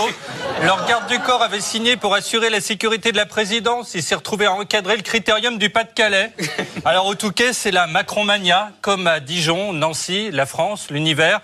Dès que la femme de Jupiter est sortie de son trou, la foule a hurlé Brigitte. Chose qui s'est produite la dernière fois quand Bardot a montré ses boobs en 1956.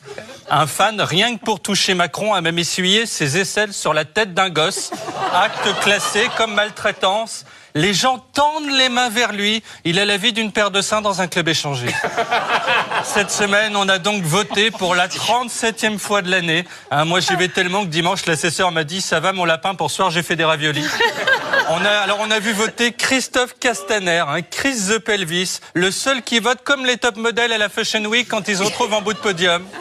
On a vu Poisson mettre son bulletin dans l'aquarium. La scène a été filmée par Thalassa. Jean Lassalle et un ami, à 7 grammes à 2, ont tenté de trouver la fente de l'urne. Après 4h20 de recherche, Lassalle a voté pour Justin Bridoux, donc ça a été compté comme vote nul. NKM est sortie du sien de bureau avec légèreté et grâce. Elle ne marche pas, elle vole. Si elle se paxe avec Castaner et qu'ils nous pondent des petits, à l'âge de 3 mois, les gosses feront la pub The Couples. Patrick Balkany a lui introduit une enveloppe contenant 2000 € en cash par réflexe. Donc là aussi, ça a été compté comme nul. Cette semaine, Jéhovah, frère de Vishnu, qui a travaillé sous le pseudo de Superman avant de choisir celui de Macron, a voté lui aussi. Il s'est retrouvé dans l'isoloir derrière Brigitte, position 34 du Kamasutra de la République.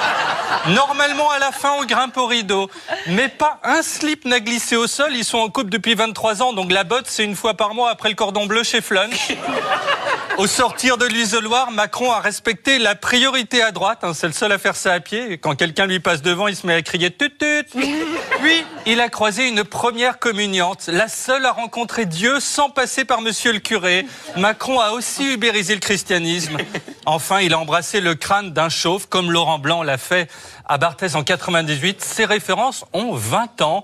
Là, en août, il va se mettre à la Macarena avec sa doudoune sans manches. On a élu Tom Cruise. On va se retrouver avec Patrick Chirac à la fête du camping des Flots Bleus. L'horreur. Cette semaine a aussi voté dans le Finistère Richard Ferrand, qui a signé. Il peut parce que c'est le seul à savoir écrire en Centre-Bretagne. Enfin, avec son fils, ils sont 2. François Hollande s'est rendu au bureau de vote de Tulle à pied. C'est le seul en ce moment pour qu'il se mette en marche. C'est juste passé au magasin Bata s'acheter des pompes. Puis il a voté avec son pain en tranches dans la main. Ensuite, il a fait son tiercé, puis s'est mis devant Roland-Garros. Il a la même activité que durant son quinquennat. A aussi voté le petit chaperon rouge qui, juste après, a apporté une galette à sa mamie. Cette semaine, La République En Marche a donc triomphé. Dans 15 jours à l'Assemblée, il n'y aura que des bleubites qui avons été vendeurs d'assurance ou pédiatres. 400 inconnus au Palais Bourbon avant envoyé sac pour les journées du patrimoine. Seuls 19 candidats REM ont été recalés. 19, dont Dominique Piedfort. C'est con parce que c'est celui qui avait le nom le plus adapté à En Marche. Alors les autres, PS, LR, sont finis. Hamon éliminé. À chaque élection, il perd. Il s'est pris tellement de tôle qu'il va pouvoir construire un abri de jardin. Un dimanche, il s'est effondré sur Madame Martin, la seule dame qui a voté pour lui. Depuis, on l'a fixé avec des tuteurs. Il vit à Jardiland. Alors, il s'est comparé à Sisyphe, héros de la mythologie grecque, mais en fait, c'est juste Jean-Claude Duss, jamais il conclut. Aurélie Filippetti a voté en robe fantaisie, avec des plumes, non pas dans le derrière, mais par-dessus le derrière, tel un pigeon qui serait pris une Fiat Punto. Ça n'a pas suffi. Elle a été éliminée. Jean-Jacques Urvoas, ex-garde des Sceaux, éliminé. 2 mois qui collait ses affiches tout seul dans la cambrousse. Ça lui avait pas mis la puce à l'oreille sur son score.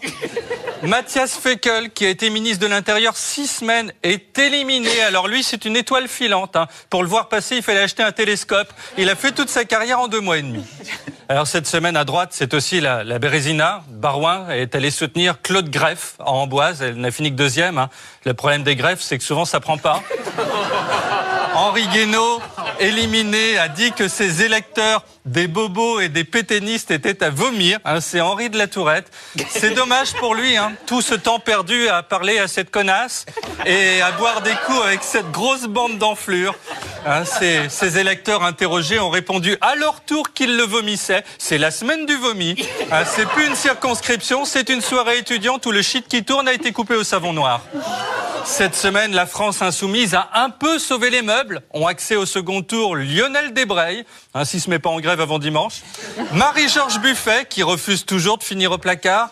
Christophe Miqueux, le type qu'on a envie de consoler en lui disant que c'est pas la taille qui compte.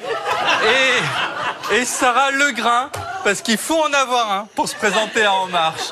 Alors depuis, la campagne a repris. Florian Philippot s'est fait agresser par un patriote qui lui a planté un drapeau dans le dos. On le voit en train de décéder avec beaucoup de dignité. Richard Ferrand a fait des meetings dans des salles glauques avec de la moquette datant de 72, sapé comme Eric Honecker du temps de la RDA. Mais il est en marche, donc même s'il se tranchait les veines sur scène en chantant du Barbara, il passerait. Steve Briois a fait des bisous à un Yuki. Il sait que dans un groupe de vieux, ce sera toujours le chien qui aura la meilleure haleine. Tandis que NKM, confronté à un chien, a dit « Ah, mon Dieu, mais qu'est-ce que c'est que cette chose, n'est-ce pas ?» Poisson a réuni ses jeunes fans, qu'on appelle les œufs de Olympe, en espérant passer dimanche. Ségolène Royal a dit à Alpha Condé, président guinéen « Lâche pas ma main, bébé, il n'y a plus de PS, Macron m'appelle pas, j'ai plus que toi !» Guénaud, seul, hurle devant sa télé « Vous allez crever, furoncle, personne ne mérite, je suis Dieu !» Mais il n'y a qu'un Dieu. Macron, qui révolutionne la politique jusqu'à ne plus se placer au niveau de la croupe des vaches, comme ça s'est toujours fait, mais devant la vache. Quelle belle semaine ça a été. Oh, merci Tanguy. Merci Tanguy. Je rappelle à tous vos fans qu'ils peuvent réagir avec le hashtag ZenPP. Merci messieurs d'être passés sur ce plateau. C'est l'heure de notre nouvelle rubrique qui n'aura qu'un seul numéro, qui s'appelle « Mes législatives à moi ».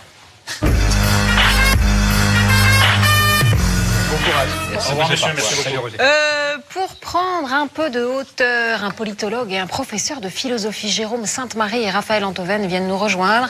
Raphaël Enthoven qui s'est récemment agacé de la tournure que prenaient les élections florilèges.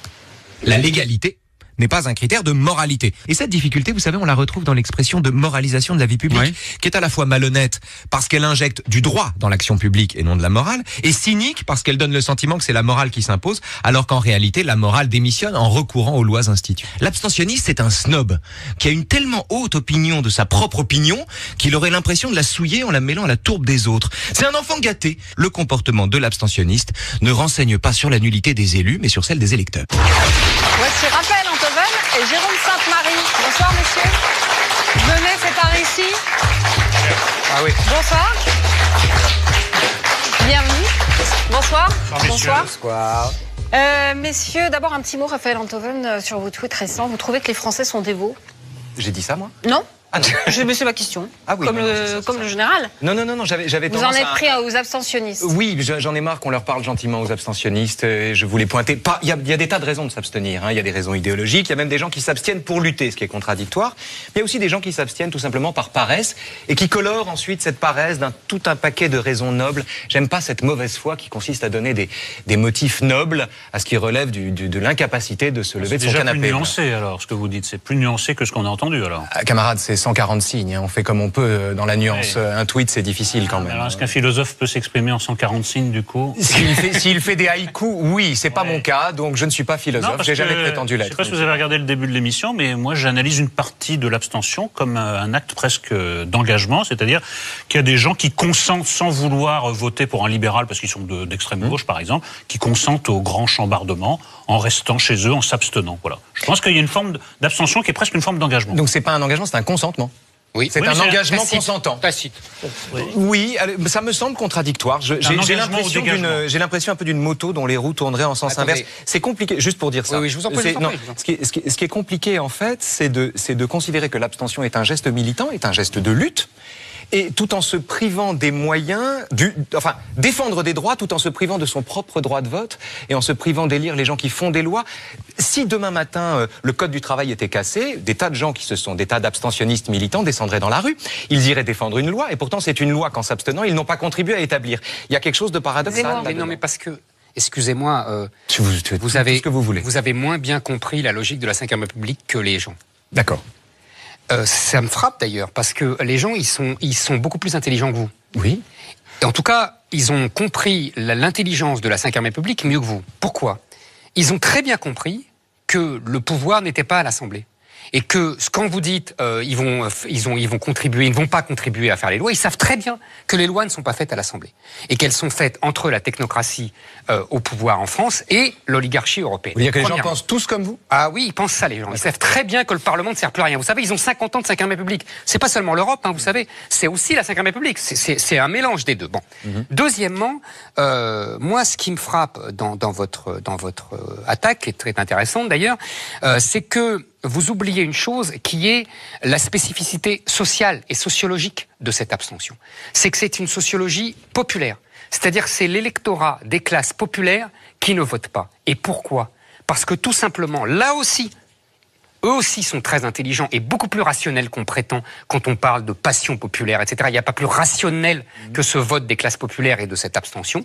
C'est qu'elles ont compris que le bloc bourgeois avait gagné, qu'il allait leur imposer la politique qu'il avait décidé de leur imposer, que ça fait de toute façon 20 ans que ça dure, voire 30 ans, puisque ce bloc bourgeois gouverne alternativement en se cachant derrière le masque de la droite ou ce masque de la gauche, et qu'ils ont très bien compris que leurs représentants avaient échoué, pour des raisons diverses et variées, Marine Le Pen, voire Mélenchon, et donc ils se retirent. C'est ce que j'ai dit tout à l'heure, c'est la plèbe se retire sur l'Aventin. Ils ont très bien compris que cette phase politique n'était pas pour eux, et que la bourgeoisie au pouvoir, c'est-à-dire vous, Raphaël Enthoven, cette bourgeoisie urbaine, mondialisée, libérale, ouverte, oui, vous, absolument vous, cette bourgeoisie-là, cette bourgeoisie-là, vous... Évidemment, et tout. C'est ce dont je suis le nom. Exact. En tout cas aujourd'hui. En tout cas aujourd'hui et maintenant. Bourgeoisie multinationale dont je suis. En tout cas aujourd'hui et maintenant. Est-ce que je peux vous répondre? Mais du haut de mon mondialisme ardent. Deux points très simples en fait. D'abord, toute conquête sociale, on peut remonter au congé payé, je veux dire, qui a été précédé par des grèves, mais enfin toute conquête sociale a pris la forme d'une loi. Comme ça. Suivi par des grèves, justement. Précédé. La victoire du Front populaire, a été suivie par des grèves, et les grèves ont donné le jour au congé payé et à la semaine de 40 heures, qui n'était pas dans le programme du Front populaire, de la nécessité de lutter. La lutte est une condition nécessaire à l'obtention de droits. Nécessité nécessaire, mais non suffisante. Ce que je veux dire ici, c'est que lutter sans voter, c'est se priver ensuite du point d'aboutissement de la lutte. Maurice Thorez lui-même, quand les congés payés ont été accordés, a déclaré qu'il fallait savoir arrêter une grève quand on avait obtenu satisfaction. C'était le premier secrétaire du Parti communiste. C'est pas innocent de dire ça. Ça, c'est le premier point. Le deuxième point, je ne suis pas, alors, moins expert que vous, naturellement, moins intelligent aussi, mais moins expert que vous. J'ai parlé de l'intelligence du peuple, moi. Et c'est donc vous le peuple. Non, c'est pas moi. Je suis la bourgeoisie mondialisée, vous êtes le peuple. Voilà. c'est ça. Donc, en tout cas, je préfère dans ce sens-là. Voilà, bien sûr. Enfin, c'est une définition que vous lui donnez, mais le deuxième point, c'est je laisse de côté la sociologie des abstentionnistes. Il y a de tout dans les abstentionnistes. En revanche, ce qui me frappe avec les abstentionnistes, c'est que l'abstention, bien souvent, comme souvent dans la vie d'ailleurs, est une décision qui précède la délibération. Ce que je veux dire, c'est que celui qui s'abstient, bien souvent, il a décidé de s'abstenir. Et il trouve opportunément dans le paysage politique des tas de raisons de justifier le geste qu'il a déjà pris. Qui veut tuer son chien l'accuse de la rage. Qui veut boire de l'alcool met la main sur une ordonnance qui le lui prescrit à point nommé. Qui veut s'abstenir aura mille occasions de dober sur le corps politique pour dire que décidément ces gens-là ne méritent pas leur Jérôme Sainte-Marie. Oui, moi je tenais un propos un peu suicidaire pour un sondeur, mais moi ce qui m'étonne le plus, si vous voulez, c'est depuis toujours, c'est pas que les gens s'abstiennent, c'est que les gens aillent voter. En réalité, je pense qu'il faut complètement renverser la perspective, parce que c'est pas un acte du tout naturel que d'aller abdiquer une fois tous les 5 ans sa liberté pour la transférer à quelqu'un d'autre. Au fond, c'est là, c'est une manifestation de consentement et d'abandon de liberté. Et après, d'ailleurs, l'exemple du vote du Front populaire le montre bien. Autant, si vous voulez, les catégories populaires, en faisant grève, ont imposé des réformes que Léon Blum ne voulait pas. Et encore, on les a payés avec la monnaie de singe, puisqu'on leur a donné des congés payés qu'ils ne réclamaient pas. Ils voulaient bien davantage que cela. Et ensuite, ils ont vu leur assemblée du Front populaire, mais ça, Éric Zemmour en a souvent parlé, voter des lois et jusqu'en 1940 avoir un comportement, disons, inattendu par rapport à ce qu'était l'intention, sans doute, de ceux qui les avaient choisis. Je voudrais dire par ailleurs que quel que soit le jugement de valeur qu'on porte sur les abstentionnistes, et quelle que soit leur intention, qu'on connaît mal en réalité. Parce que comme c'est quelque chose qui est réprouvé, même dans les sondages, quand on demande aux gens pourquoi, parfois ils nous disent que j'avais pas le candidat que je voulais. Bon, il y avait 14 candidats en moyenne par circonscription, sincèrement, ce n'est pas le problème de l'abondance du choix qui se posait. Mais quelle que soit leur intention, ils ont gagné. Ils ont gagné le fait que, ils ne le savaient pas, mais le fait qu'on ait eu 51% d'abstention aux élections législatives a été le premier problème politique rencontré par le nouveau pouvoir. Quoi qu'il fasse aujourd'hui, quoi que fasse l'Assemblée nationale, quelle que soit la hauteur du succès très probable évidemment de la République en marche, il y aura toujours cette tâche indélébile, 51% d'abstention. Et encore, on ne parle pas des votes blancs et des non-inscrits. La sociologie des abstentionnistes, elle est tout à fait régulière et là, elle est simplement accentuée, c'est-à-dire que plus on est jeune, plus on est précarisé, plus on appartient aux catégories populaires, plus on est urbain, et plus effectivement on s'abstient. Donc, oui, ça ne veut pas dire. Le fait qu'il y ait une sociologie particulière ne signifie pas en soi qu'ils aient raison. Vous voyez ce que non, je ne sais pas qu'ils aient raison. J'essaie d'expliquer. Indexer leur comportement sur leur sociologie, pardon, mais c'est infiniment réducteur. Non, vous privez même les gens d'un libre arbitre. Vous faites comme s'ils se conduisaient exactement comme leur classe leur commande de le faire. Non seulement c'est une sociologie disparate, mais en plus, les gestes en eux-mêmes ne sont pas réductibles à la sociologie de quelqu'un. Faites droit aux électeurs de ne pas être réductibles à leurs conditions de vie dans un choix qui, lui, est souverain. Mais sauf qu'à force de refuser le lien entre un individu et sa sociologie, on ne comprend plus rien. Je refuse pas. Je dis que c'est un des éléments, pas le seul. On ne comprend plus rien. On tombe dans un individualisme psychologisant qui ne comprend rien. Je ne refuse pas. C'est l'esprit de système qui me gêne. C'est l'esprit de système. C'est le sentiment de savoir. C'est quand même intéressant de voir que la sociologie est très déterminée. Qu'elle, d'ailleurs, elle a une logique depuis 30 ans. Elle est plurielle. Messieurs, on ne va pas tomber d'accord parce que Zemmour ne croit pas à l'individu. Donc je vous propose on n'a pas le temps de régler cette. On est d'accord. Je ne crois en rien. C'est parfait. Si, vous croyez à beaucoup de choses. Vous croyez notamment à une nouvelle définition des clivages. En effet, gauche-droite, ça s'est un peu estompé, en tout cas ça s'est redéfini. Et moi, ce qui m'a intéressé, c'est que vous dites parmi ces clivages, un qui vous paraît opérant, c'est ouvert-fermé. Oui, c'est un clivage qu'on trouve dans les deux sources de la morale et de la religion. C'est le dernier texte de Bergson, c'est en 32, il écrit ça. Il parle d'une pensée close et d'une pensée ouverte. Et il me semble que ce qu'il en dit, on ne va pas entrer dans le détail maintenant, mais ce qu'il en dit s'applique, à mon avis, à la façon dont le paysage politique s'est redessiné dès 1992, c'est-à-dire dès le débat sur 92. Ah, le Maastricht. Dès le débat sur le traité de Maastricht. Je pense pour le coup qu'on sera d'accord. Absolument. On sera peut-être pas du même côté. Non, mais on est d'accord. La lecture. On a vu en 92 ce phénomène très étrange à l'époque où on voyait Chevènement et De Villiers côte à côte lutter pour la même chose. On se dit mais qu'est-ce que c'est que ce bordel? Qu'est-ce que c'est que on voyait Bérégovoy et Giscard sur une même tribune. Voilà. Et à l'époque, c'était incroyable. C'était tout à fait étonnant parce que l'ombre portée d'une vieille manie droite-gauche venait recouvrir encore un clivage qui était émergent. Il y a eu la même chose en 2005, accentuée, où on retrouvait des mêmes tribunes étranges comme ça. Et il me semble, moi, que cette élection, l'élection de 2017, ratifie le paysage politique à 25 ans de retard sur le paysage idéologique, mais ratifie un bouleversement profond qui oppose désormais, me semble-t-il, plus que la gauche et la droite. Les libéraux et les patriotes, disons les mondialistes et les patriotes si on est patriote, et les libéraux et les nationalistes si on est macronien. Moi je suis pas d'accord, j'ai une lecture beaucoup plus prosaïque. Il se trouve que les gens votent beaucoup, non pas ouvert-fermé, mais en fonction du fait est-ce qu'ils ont intérêt ou pas à l'ouverture, à un monde ouvert. Est-ce que ça va aller mieux? C'est la rationalité dont je parlais. Oui, moi je trouve ça beaucoup plus rationnel. C'est pas du tout des grandes idées politiques. Mais les deux ne sont pas incompatibles. C'est pas incompatible. Mais on peut avoir une rationalité de son choix et finalement avoir une logique idéologique. Non, parce que ouverture-fermeture, il y a quelque chose de positif dans ouverture, et il y a quelque chose de négatif. Non, mais c'est le discours macronien. Mais c'est vous qui mettez du sens derrière ces mots. Ouverture-fermeture. Mais pardon, ce sont deux façons de penser. Ce sont deux façons de penser. Les gens ont parfaitement le droit de penser qu'en érigeant des murs ou en fermant les frontières, ils sont plus protégés. Oui, j'ai le droit. Ils ont le droit. Ils ont le droit, mais reconnaissez que c'est ridiculisé et ostracisé par le discours dominant des élites. Accordez-moi aussi. Moi, je suis d'accord. Il y a un énorme problème. Si, il y a un discours dominant. Il y a un discours dominant. Mais oui, quand même, arrêtez. On fait assez de médias les uns et les autres pour savoir ce que l'on entend. Et justement, là-dessus... Je ne connais que des exceptions au discours dominant. Non. Bon, d'accord, si vous le dites, c'est que c'est... Le problème... Là, oui, non, franchement. Mais le problème, c'est les mots... Là, vous avez raison, d'accord. Merci. Mais les mots ont de l'importance quand même. Comment peut-on avoir recours à des mots, ça a été dit, aussi connotés et aussi psychologisants que ouvert et fermé? Parce que ces mots-là, c'est pas en train de dire les gens sont favorables au libre-échange ou pas. Ça, effectivement, c'est neutre. Mais ils sont ouverts ou fermés. Ils sont sympas ou ils sont obtus. Parce qu'en fait, c'est ça qu'on est en train de dire. Et donc, c'est une forme de diabolisation de fait de catégories entières de la population. Moi, je me réjouis énormément de ce qui se passe en réalité. Parce que quand vous disiez qu'il y a toujours le bloc bourgeois qui a dirigé, c'est pas tout à fait vrai. J'ai dit le bloc technocratique, qui a dirigé dans chacun des partis. Sauf que les blocs qui étaient au pouvoir, la gauche et la droite, étaient obligés de faire des alliances avec et d'intégrer quand même pour des masses de salariés notamment et de gens relativement modestes.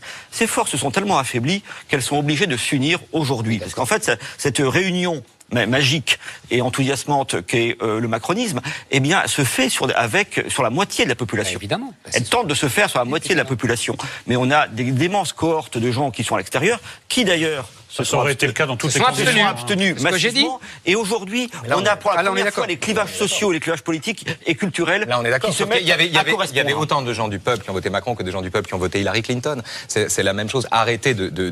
Qu'est-ce que vous avez? Attendez. On peut pas enfermer. Qu'est-ce que vous appelez les gens du peuple? Non, mais ce que vous appelez les gens du peuple. Ce que vous appelez les classes populaires. Ah, d'accord. Bien sûr. Ce que vous appelez les populaires ont voté Macron.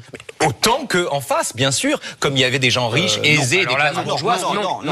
Ah non, excusez-moi. Non, là, on peut pas. Là, les. Non, je suis désolé, non. Vous ne pouvez pas réduire un vote à sa sociologie de cette façon-là. Si. Mais là, on parle de sociologie. Si, on peut réduire un vote à sa sociologie. Le peuple, tout le monde appartient au peuple. Ah oui, absolument. La question n'est pas là. Non, c'est pour ça que je vous ai demandé, peuple ou classe populaire, c'est pas la même chose. On va introduire une nuance. La notion de peuple est une notion très confuse et qu'on emploie indifféremment. Tantôt en lui donnant un sens tout à fait précis, tantôt en désignant l'ensemble du corps électoral. Le peuple, parfois, c'est le tout. L'ensemble. C'est normal, c'est l'ambivalence depuis le début. Vous savez bien. Ça remonte à Marx. Et le peuple, parfois, c'est la masse, comme on dit. Voilà. Et donc, on donne une définition à ce concept plus restrictif. Ce qui a donné des tas de candidats du peuple qui n'étaient pas candidats du même peuple. Alors, d'accord. Bon, alors, donc, vous m'accordez que les classes populaires n'ont pas voté Macron. Que l'électorat de Macron, au premier tour, on le connaît. On le connaît. C'est l'électorat des villes. Mais demandez au sondeur. Vous avez de tout dans 65% des lecteurs. On ne parle pas de 65%, on parle de 24%. Et Zemmour, la parole à quelqu'un qui sait. 24%. Oui, en l'occurrence, il va nous éclairer. On est d'accord. Après, la question. Je parle du 24%, moi. Je parle pas du 66%. Si on accepte, si vous voulez, philosophiquement, le fait de dire que les gens appartiennent à des catégories sociales. En l'occurrence, nous, c'est l'INSEE. C'est pas des classes sociales au sens strict, mais enfin, c'est lié à la profession actuelle ou ancienne de la personne.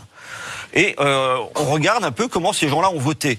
Et effectivement, alors moi, pour pousser le bout de front un peu loin par la campagne, j'avais parlé du vote de classe, parce que là, c'est une notion qui est effectivement interprétative, mais au niveau de la notion descriptive, on a de fait rarement observé dans une élection présidentielle, on l'avait observé lors des référendums, effectivement en 92 et en 2005, mais on a rarement observé dans une élection présidentielle, en tout cas celle que j'ai connue, il faut peut-être remonter aux années 70 pour voir ça, eh bien un tel déterminisme du vote par la catégorie sociale d'appartenance. Effectivement, plus... Alors, ce sont uniquement des régularités statistiques. Il y a évidemment, on connaît tous des exceptions innombrables. Mais innombrables, non. Mais innombrables. Pas innombrables, mais non significatives. Non, justement, non. Elles sont pas innombrables, mais non significatives. Ce qu'on peut, par contre, ce qui n'est pas innombrable, c'est qu'on peut mesurer, effectivement, c'est de voir la composition sociologique des électorats. Et on voit bien que plus on était détenteur d'un patrimoine, quel qu'il soit d'ailleurs, patrimoine culturel ou financier, patrimoine financier, immobilier, etc., eh bien, plus on votait pour Macron. Et si on était plus âgé, pour Fillon. Évidemment. Et inversement, plus on était effectivement...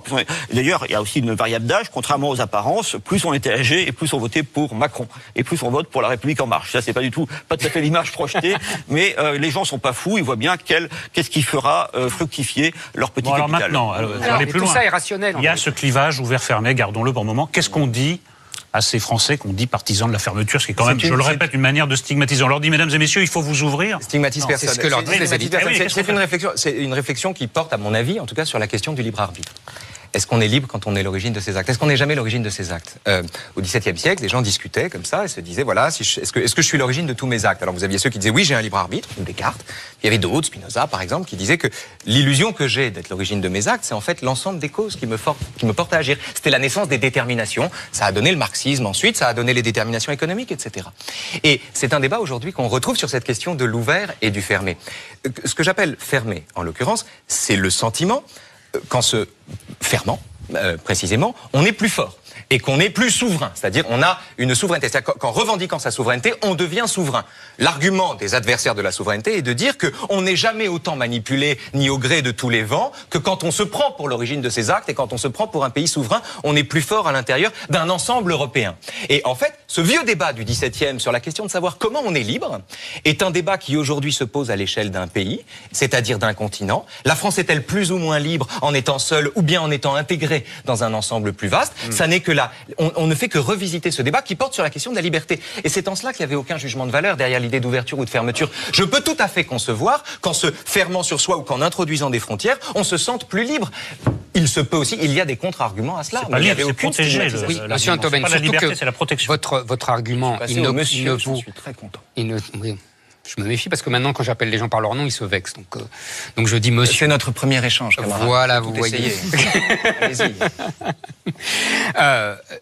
Vous limitez cette question à la question de l'Europe. Je pense qu'il faut pas la limiter. Je répondais là-dessus. Oui, non, mais je pense qu'il faut pas la limiter à la question de l'Europe. Ce n'est pas seulement la question de l'Europe. Je pense, moi, personnellement, que la question fondamentale n'est pas la question de l'Europe, qu'elle compte évidemment. Je pense que la question fondamentale est la question de l'identité. Et que, aujourd'hui, nous sommes face à une question identitaire majeure que les élites veulent occulter. D'ailleurs, la campagne n'a pas tourné autour de ça et c'est volontaire. Les médias l'ont voulu, les candidats l'ont voulu, les élites l'ont voulu. Il y a une volonté d'occultation de ce... je vous assure, je vous assure. Comment expliquez-vous que même chez Macron, je l'ai vécu de près. Que même chez Macron, il y ait un tropisme péguiste, une histoire de France éternelle, des références à Jeanne d'Arc. C'est très important aussi. Même chez lui, il y avait ça. Il y avait cette dimension-là. C'est-à-dire que non seulement la question identitaire n'était pas occultée, mais elle était même au cœur du débat. Pour le coup, on pouvait s'en réjouir. On peut regretter qu'il ait été moins question d'écologie ou d'Europe d'ailleurs, mais enfin, la question identitaire, elle n'était pas du tout au cœur, elle n'a pas du tout été, elle a été niée complètement. Même Marine Le Pen ne l'a... Mais oui. C'est par exemple moi ce que je vais reprocher. Faut-il que cette question vous obsède pour que vous pensiez que Marine Le Pen n'en a pas parlé pendant la campagne? Pas du tout, Marine Le Pen n'en a pas parlé. Elle en a parlé mal et très peu. Bon, pardon. Et je sais que vous êtes pas journaliste, mais enfin quand même. Excusez-moi, Raphaël Antoven, accordez-moi que tout son problème justement, et c'est que je pense que ses électeurs lui ont fait payer entre autres, c'est qu'elle a voulu centrer sa campagne sur l'euro et sur l'Europe, et que je répète qu'elle n'a pas parlé d'identité. Mais centrer sa campagne sur la dénonciation d'une monnaie commune, c'était précisément un enjeu identitaire. Pas du tout. Pas du tout. Le franc, c'était pas un enjeu identitaire. Pas du tout. La monnaie n'est pas une identité. La monnaie est un moyen de souveraineté. Ça n'a rien à voir. Zemmour, on va. Excusez-moi, on a le droit de débattre. On avait encore plein de questions sur faut-il obliger les gens à voter comme en Belgique, sur faut-il réformer le mode de scrutin. La réponse est non, en tout cas. Alors, la réponse est non. Vous moi, je pense oui, je suis assez... Il faut obliger les... D'une certaine manière, c'est vraiment un oxymore et j'accepte la contradiction évidemment, mais Rousseau dit on forcera les gens à être libres. C'est une phrase que je déteste en général, mais en l'occurrence, quand l'abstention atteint 52% et qu'en plus ceux qui s'abstiennent ont bonne conscience et ne supportent pas qu'on le leur reproche, une petite amende me gênerait pas. J'aurais l'impression qu'on tombe en dictature si on le faisait. Voilà. À titre expérimental, moi je suis pour. Essayez. Allez, pour essayer. Et ensuite, on aurait pu parler aussi de la réforme du mode de scrutin. Il a dit n'importe quoi. Oui, je maintiens. C'est pas juste. C'est n'importe quoi, je m'attends. Alors vous reviendrez pour un deuxième duel. Merci messieurs d'être venus sur notre plateau. Raphaël Antovet, vous restez avec nous, car c'est maintenant l'heure du bonus. Merci. Il y avait Bowie comme Bowie, il y aura désormais Guénaud comme Guénaud. Dimanche soir, la défaite avait pour l'impétueux homme du Sud un goût vraiment amer. L'électorat qui a voté dans la deuxième circonscription de Paris aujourd'hui, dans le 6e arrondissement, le 5e et une partie du 7e, est à mes yeux à vomir. À vomir, hein, vous m'entendez bien, c'est-à-dire espèce de entre les bobos d'un côté qui sont dans l'entre-soi, dans le. Les mots que vous employez sont très très durs ce soir. Oui, mais bien sûr, mais maintenant je suis libre, donc voilà. Puis espèce de bourgeoisie traditionnelle de droite, c'est celle qui va à la messe, qui envoie ses enfants au catéchisme, puis après qui vote pour un type qui pendant 30 ans s'est arrangé, a triché par tous les moyens. Bon, un peu Pétaini, vous savez tous ces gens là qui ont voté à la primaire de la droite. Voici Henri Guénaud. Bonsoir.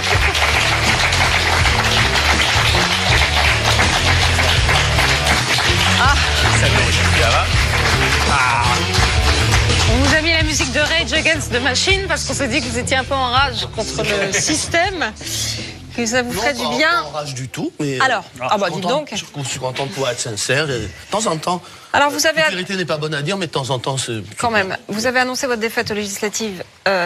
Après votre défaite aux législatives, votre retrait de la vie politique. En des termes peu amènes. Hein. Oui, peu amène, oui, ce n'est pas fait pour être aimable. Peu amène. Et selon vous, la droite est complètement vide de sens et d'essence. Cela dit, c'est pas complètement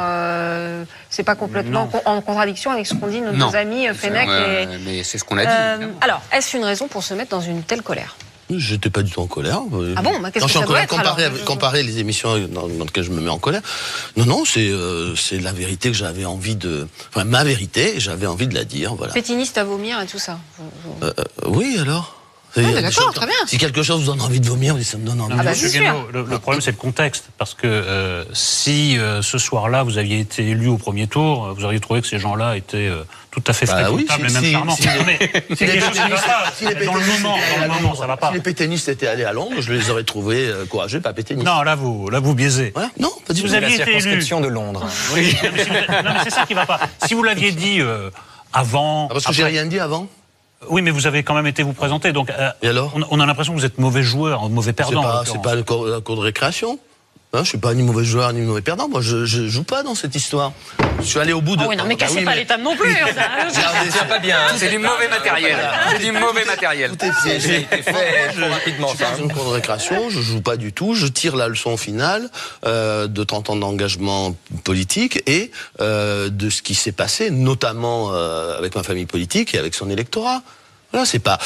Qu'est-ce que voulez-vous moi, je suis rentré dans une famille politique qui avait un socle sociologique, touchait les classes populaires. On revient à la discussion de tout à l'heure. Bien sûr, je vous ai entendu. Mais oui, évidemment. D'abord, il y avait des gens dedans qui, évidemment, n'avaient pas la même valeur que ceux qui sont responsables aujourd'hui, a fortiori, en ce moment, des Républicains. Moi, ils s'appelaient Mesmer, Guéna, Debré, Chaban, vous imaginez, Guichard, etc. Et puis, il y avait la Suisse, il y avait des Pasqua, il y avait des Séguin, enfin, des personnages qui aimaient leur pays, qui étaient prêts à lui sacrifier quelque chose. Il y en a plus?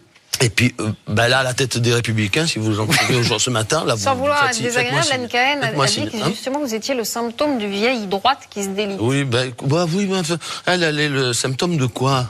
De quoi? De l'air du temps, des bobos. Voilà, elle a le droit. Même pas mal. Elle va en crever de toute façon. Ne vous inquiétez pas, vous verrez son cadavre dimanche. Voilà, mais ça je sais. Mais évidemment. Évidemment qu'elle a perdu. Oui, elle a perdu, mais le problème est pas. Le problème, c'est qu'on n'a pas tranché, on n'a toujours pas tranché entre deux types de droite, même si j'aime pas ces mots, c'est-à-dire une droite qui, au fond, ne pense qu'à ses intérêts sous couvert de boboïsme pour les uns ou de moralisme pour les autres. Hein, les gens qui vont défiler contre le mariage et puis qui après votent pour des gens qui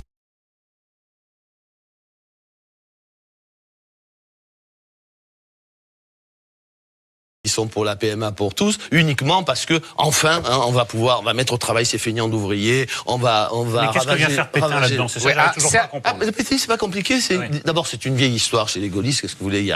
C'est une disposition d'esprit, le pétainisme. Voilà. Disposition d'esprit, c'est des petits arrangements, ça vaut mieux que tout le reste, pourvu que mes petits intérêts soient préservés. Voilà. Mais ça dépasse le cas de Pétain quand même. Oui. Non, je parle pas de Pétain, je parle des pétainistes, du pétainisme. Voilà, c'est des gens qui vont à Vichy. Pourquoi ils sont pas fascistes? Ça s'arrête. N'importe quel prix, on s'en fiche. Ils veulent que ça s'arrête. J'ai déjà raconté cette histoire. Vous savez, c'est cette histoire d'un jeune lieutenant en 1940, qui arrive près d'un village dans le nord au moment de l'offensive allemande avec son peloton de chars et puis il trouve devant lui la route barrée par le conseil municipal avec l'écharpe et le maire qui dit alors il s'arrête évidemment et le maire dit mon lieutenant, vous pourriez pas aller passer un peu plus loin, ça veut dire aller jouer un peu plus loin parce que le village est tout près, on sait jamais, il pourrait y avoir des combats. Voilà. Ils étaient pas méchants, ils pensaient même faire bien, mais voilà, c'est ça le pétainisme, c'est une espèce de renoncement, de tous les petits arrangements pour préserver son petit confort. Eh bien, c'est exactement ça. Bon, et comme on a perdu, comme la droite républicaine du centre, depuis qu'elle a abandonné le gaullisme, ou comme dit l'un de vos collègues, le surmoi gaulliste, mais il a parfaitement raison, qui entraînait toutes ces droites finalement vers quelque chose d'un peu plus digne d'ailleurs que ce qu'elles sont naturellement. Eh bien, il reste plus qu'un socle sociologique très étroit de gens qui n'ont rien à faire de la nation, qui n'ont rien à faire des autres, et qui finalement n'ont rien à faire même des préceptes moraux dont ils se réclament, qu'ils portent en bandoulière. Mais vous allez chercher à obtenir leur suffrage. Vous connaissiez ça alors? Et alors, vous savez, d'abord, je confonds pas le peuple avec ces gens-là, le peuple français. Deuxièmement, le peuple, il a toujours le dernier mot, il n'a pas toujours raison. Est-ce qu'on peut le dire? Raphaël Antoven, attendez, c'est bon. Je veux dire, quant à l'histoire du vomi, j'ai fini par trouver quand même la réponse. Donc, à part il y a les bobos, dont je préfère narcissiques, et puis il y a cette frange d'électeurs hypocrites qui vont à la messe puis qui après votent pour le plus malhonnête. Mais il devrait d'ailleurs, au lieu de s'offusquer, il devrait relire les Saintes Écritures. Vous savez, alors, Raphaël Antoven. Saint-Jean. C'est l'Apocalypse. Voilà, parce que vous êtes tiède. C'est l'Apocalypse. C'est juste après l'émission. C'est aussi l'apôtre préféré du Christ. Parce que vous êtes un tiède, je vous vomirai par la bouche, c'est pas de moi. Voilà. C'était une référence biblique. Oui. Subliminal. Génial. Non mais ça s'adressait à ces gens. Moi je trouve sans aménité pétainisme un mot un peu fort pour désigner des petits compromis, des petits arrangements, des petits égoïsmes. Quand on parlait de pétainisme horizontal en France, c'est une expression d'abord. Vous n'avez pas toujours tort, Raphaël Antoven, c'est bien. Magnifique. Si vous voulez dire qu'il vous arrive d'être d'accord avec moi, c'est ça. Dans ce sens-là d'ailleurs. Je trouve le pétainisme horizontal, c'est une expression inventée par Bernard-Henri Lévy dans l'idéologie française, que lui a piqué ensuite Alain Badiou. D'ailleurs, de la même façon, mais justement, il me semble que et BHL et Badiou, pour le coup, qui le lui a emprunté, avaient donné à cette définition une ampleur qui correspondait davantage à une option idéologique plutôt qu'à des petits compromis, ce que je trouve un peu léger en fait. Je trouve l'emploi de ce mot un peu léger, donc un peu lourd du coup. Et puis, si vous regardez l'histoire, l'autre point, c'est que quand vraiment des petits compromis. D'accord. Ils n'étaient pas tous fascistes. Enlevé promis. Ils n'étaient pas tous fascistes. Les gens qui ont accepté la collaboration. Ce que je veux dire, c'est que quand vous étiez dans le paysage politique, donc vous incarniez une geste malrussienne, comme on dit, de Malraux. C'est-à-dire il y avait quelque chose d'un petit peu flambant, comme ça, flamboyant, ou qui voulait en tout cas mettre de la noblesse dans le jeu politique. Et le sentiment que vous donnez à ceux qui pouvaient être sensibles à cette façon de faire, en déclarant après coup que ceux dont vous briguiez les suffrages étaient en fait à vomir parce qu'ils vous les ont pas donnés, donne un peu, je finis ça, donne rétroactivement quand même le sentiment d'une immense imposture, ou d'une immense posture, plus exactement, qui s'estompe à la seconde, où un égoïsme, en l'occurrence le vôtre, a été déçu. C'est ça qui me chiffonne. Parce qu'en termes même d'adhésion à un projet politique, quelqu'un qui entend ça, quelqu'un qui... Non, je finis après, vous m'interrompez. Quelqu'un qui commence, quelqu'un qui adhère à une position politique et qui ensuite entend son représentant lui dire « t'es à vomir parce que t'as pas voté pour moi », celui-là se détourne durablement de la politique et je regrette que vous soyez l'artisan de ça. Non, mais d'abord, pardon, mais arrêtez avec les jugements moraux. Il n'y a pas de morale là-dedans. Si. Ah non, il n'y a aucune morale. Il n'y a aucune, faites ce que vous voulez, il n'y a aucune posture, imposture. Non, mais vous, il n'y a jamais de morale. Fermeture, ouverture, il n'y a pas de morale. Je vous ai écouté. Non, c'est posture. Si vous fermez votre porte à clé, vous n'interdisez pas aux gens d'y entrer. Posture, imposture, c'est pas de la morale. Pardon, c'est. Que les gens aient l'impression d'une imposture ou d'une posture. Non, mais les gens, ça va. Les gens, ça va. Ah, les gens, ça va. Non, d'accord. Ne parlons pas des gens. Ne parlez pas, non. Moi, je reçois plus de messages gentils après ce que j'ai dit que de messages méchants. Eh oui. Eh ben oui, voyez-vous. C'est très intéressant. Je confonds pas non plus. Le dégueulis n'est pas ingrat. De quoi? Non, il est dans les Saintes Écritures. C'est ça. Ah voilà, c'est ça. Ça tout s'explique. Oui, donc, voilà. Si je peux. Allez-y, répondez. D'abord, vous pouvez pas me reprocher d'avoir rien dit depuis des années. Justement. Y compris pendant la campagne présidentielle. Ah oui, vous êtes venu ici le dire. Oui, mais je l'ai dit. Moi, j'ai pris mes risques, j'ai pris mes responsabilités. C'est pas le cas de tout le monde. Comment vous voulez appeler? Alors, prenons les responsables politiques, ceux qui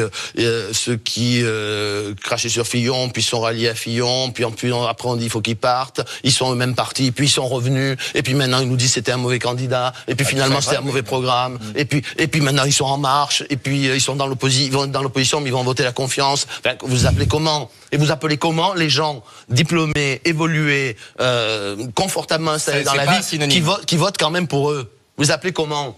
Ben voilà, moi je les appelle comme... Moi je dis, ça me donne envie de vomir. Attendez, voilà. Henri Guénaud. Et si ça plaît pas, c'est pareil. Attendez, Henri Guénaud, il y a quelque chose qui me gêne.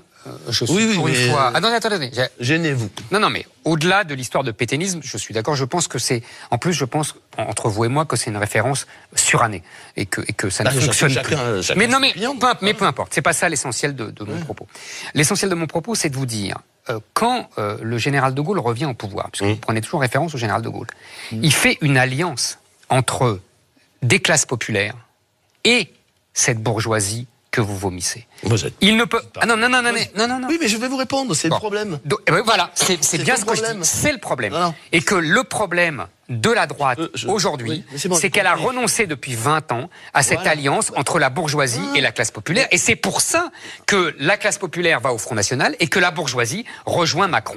C'est l'échec de 20 ans de stratégie, ce que je me tue à expliquer. Vous êtes un vrai marxiste, en fait. Mais oui, absolument. Mais je suis un vrai marxiste, vous avez raison. Mais il a raison. Je suis d'accord, je n'ai une vraie lecture de classe. Mais absolument. Mais il a raison. Il suffit d'ailleurs de regarder les chiffres de ceux qui ont voté pour Macron, de ceux qui ont bien sûr. abstenu. Macron, c'est le réconciliateur de la bourgeoisie. C'est passionnant. Mais d'abord, c'est pas toute la bourgeoisie, mais en gros, c'est celle qui a voté à la primaire pour Fillon. Oui, mais qui est en train de rejoindre Macron. Mais absolument. C'est ça que je dis. Mais quand on a abandonné, je reprends l'expression encore une fois d'un de vos confrères éditorialistes, qui est pas toujours d'accord avec moi, mais qui explique que depuis que la droite a abandonné le surmoi gaulliste, c'était le surmoi gaulliste ou gaulo-bonapartiste. Mais de qui vous parlez là?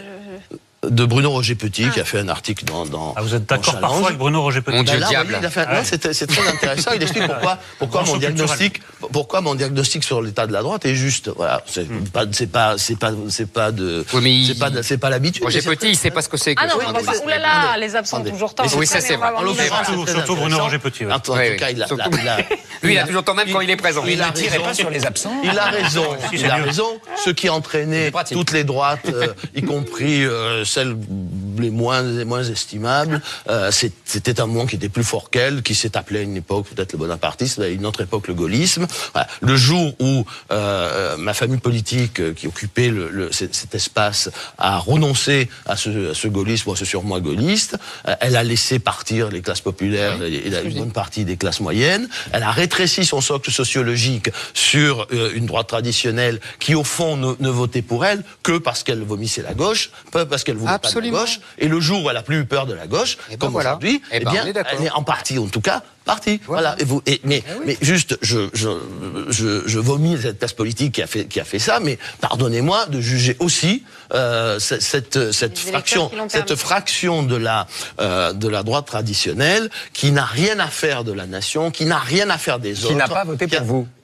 Mais je m'en fiche, ça. Elle a voté. Ce qui me gêne, c'est qu'elle vote, elle vote pour ses intérêts. Elle vote même pas pour ses valeurs. Elle les affiche et elle vote à l'inverse. Voilà. Mais ça m'est égal, moi. Ma carrière politique s'arrête aujourd'hui, si vous voulez. Qu'est-ce que vous ça allez m'est faire, complètement égal. Je vais rentrer dans. J'appartiens à un grand corps de l'État. J'ai aucun problème et je vais rentrer dans mon corps. Voilà. Je vais rentrer. Tu me l'as enlevé de la bouche.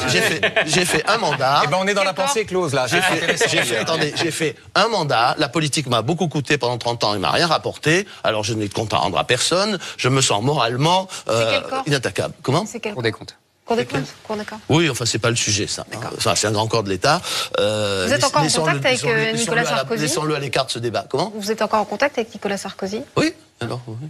Mais je parle jamais de mes relations avec Nicolas Sarkozy. C'est une règle que je me suis imposée. Mais voilà, donc j'ai pas d'amertume, rien du tout. Je suis simplement triste de voir mon pays dans cet état, triste de voir que ma propre famille politique a permis et même organisé. Voilà. Elle est la cause de ce désastre, de ce désastre qui fait que désormais, pendant je ne sais combien de temps, une infime minorité, c'est-à-dire le cercle de la raison de Monsieur Main, qui était composé de 2 demi-cercles, un au Parti socialiste et un à l'UMP, se sont réunis au centre du système, laissant en dehors la majorité, l'immense majorité des Français, et va les gouverner et leur imposer sa loi. Et dans quel monde étrangement simplifié vivez-vous ? Non mais attendez. C'est quand même extraordinaire. Je peux finir encore une seconde. C'est exactement la situation des années 50. Exactement. C'est-à-dire au centre, vous avez la troisième force et le RPF et le Parti communiste. Et autour, vous avez ils se verrouillent avec les apparentements. On était tous d'accord pour dire que le paysage politique et idéologique avait considérablement changé, et soudain on fait un parallèle avec les années 50. Mais vous êtes d'accord ? Mais c'est pas. Attendez, c'est pas. Je veux dire, c'est un parallèle que je fais depuis longtemps, que je vois venir depuis longtemps, tout simplement parce qu'il y a 2 forces. C'est pour ça que je voulais vous dire tout à l'heure sur l'Europe que ce n'est pas le seul sujet, parce qu'il y a 2 forces. C'est radicalité. Non, mais c'est un sujet important. C'est un sujet essentiel, mais bien sûr. On a quelque chose à apprendre de l'histoire. Il y a 2 forces. Il y a 2 forces, on voit bien, qui sont le RPF et le Parti communiste dès l'époque, qui sont aujourd'hui, tout à fait, qui sont aujourd'hui le Front National et la France Insoumise. Mutatis mutandis, comme on disait jadis.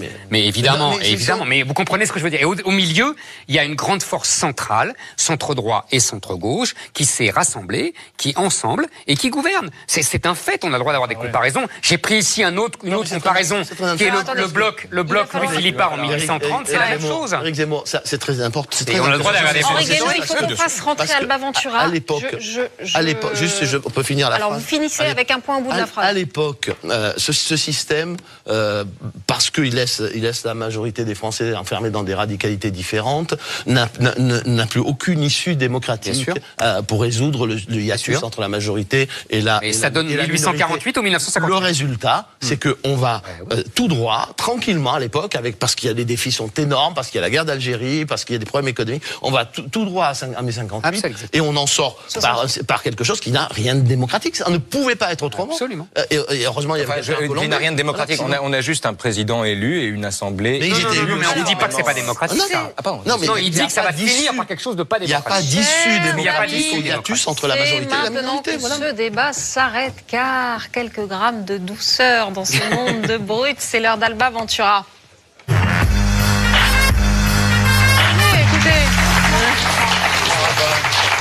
Alors Alba, on en a parlé, sigile le Parti Socialiste. Oui, le PS est en deuil, effectivement. Il a assisté à son enterrement dimanche. Alors à tel point que ça y est, l'idée du changement de nom du Parti Socialiste ressurgit. Je crois qu'ils en ont parlé au Bureau National, même lundi. Alors certains petits plaisantins ont d'ailleurs imaginé quel pourrait être le nom du Parti Socialiste désormais. Et alors celui qui fait rire tout le monde, vous savez lequel est-il ? Parti démocrate. En Marge. Très joli. C'est la version très jolie, bravo. Ouais, c'est pas mal. Ça lui a trouvé, bon. Non, mais que la priorité, ça soit de changer le nom, ça prouve bien à quel point comme d'habitude. ils sont, quoi. C'est cosmétique. Comme d'habitude. Alors, et Benoît Hamon, il est en marge, lui ? Là, il est en marge de l'Assemblée nationale. Il est en marge de la marge, lui. Mais il s'apprête quand même à fonder son courant le 1er juillet prochain, un courant transpartisan, une sorte de PS écologisé. Synthèse. Un vert PS qu'il pourrait lancer d'ailleurs avec Cécile Duflot. Alors, le problème de Benoît, dit Jean-Christophe Cambadélis, le patron du PS. Vous crachez sur les absents. C'est un drôle de truc, ça. Non, mais il n'avait qu'à venir. Si vous saviez combien on me crache dessus chaque fois que je suis absent, alors voilà. Et moi donc. On crache pas, on sourit. Alors, le problème de Benoît, dit Jean-Christophe Cambadélis, le patron du PS, et qui n'a pas le problème, lui, c'est qu'il met la charrue avant les bœufs. Avant de lancer une initiative, il vaut mieux avoir tiré les leçons de la présidentielle. Et puis, il veut être à la fois dedans et dehors, mais il est coincé, car n'étant plus député, il aimerait être sénateur, ce qui l'empêche donc de sortir du Parti socialiste. Exactement. Tout est dit. Tout est exact. Alors là, je suis d'accord. Vous savez... Tout est dit. Vous êtes d'accord? Ah non, mais non, mais là, tout est dit sur le comportement. Dieu préserve. Sur le comportement de ces gens. Je trouve que ça, là, on est d'accord. Il a tendance à crachoter sur les absents. Il ne crache pas, il crachote. Nous, on est J'ai quand même un problème avec la formule, la charrue avant les bœufs. Il parle de qui en parlant des bœufs? Vous allez voir. Vous savez qu'Henri Emmanuelli avait qualifié cette génération de jeunes gens du Parti socialiste de génération Game Boy. Bon, maintenant, c'est la génération Game Over.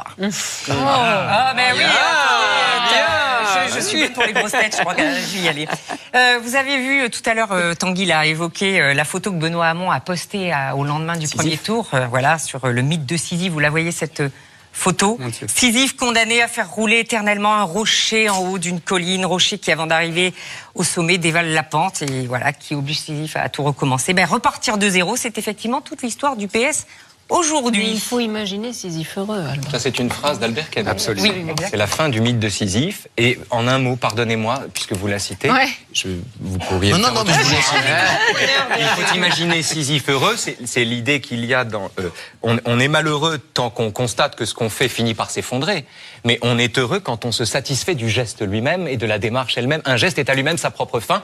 Pousser son rocher est une fin en soi. Et c'est en cela que l'activité de Sisyphe, aux yeux de Camus, a de quoi combler le cœur d'un homme. C'est ni optimiste ni pessimiste. Mon amour de Camus. C'est résolu, c'est obstiné, c'est persévérant. Vous connaissez mon amour de Camus, mais il arrive un moment où même Sisyphe doit être fatigué de pousser son rocher. Bon, alors on en est où là? Ça peut-être. C'est une situation qui réjouit totalement Jean-Luc Mélenchon. La situation des socialistes, oui, voir les socialistes réduits en bouillie, ça... un sujet de... Jean-Luc Mélenchon... Ça me prend aussi. Vous avez une influence. C'est contagieux. Oui, c'est ça. Jean-Luc Mélenchon, effectivement, ça le rend heureux de voir les socialistes réduits en bouillie.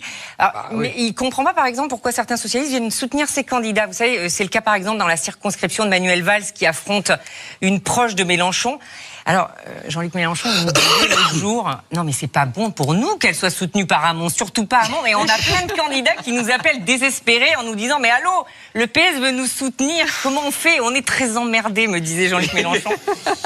Bon, à part ça, comme je vous le disais, Mélenchon ne boude pas son plaisir face à la déconfiture des socialistes, et alors il me dit, je suis content parce qu'on est devant la fin de race des poulets d'élevage. C'est comme ça qu'il les appelle, les socialistes.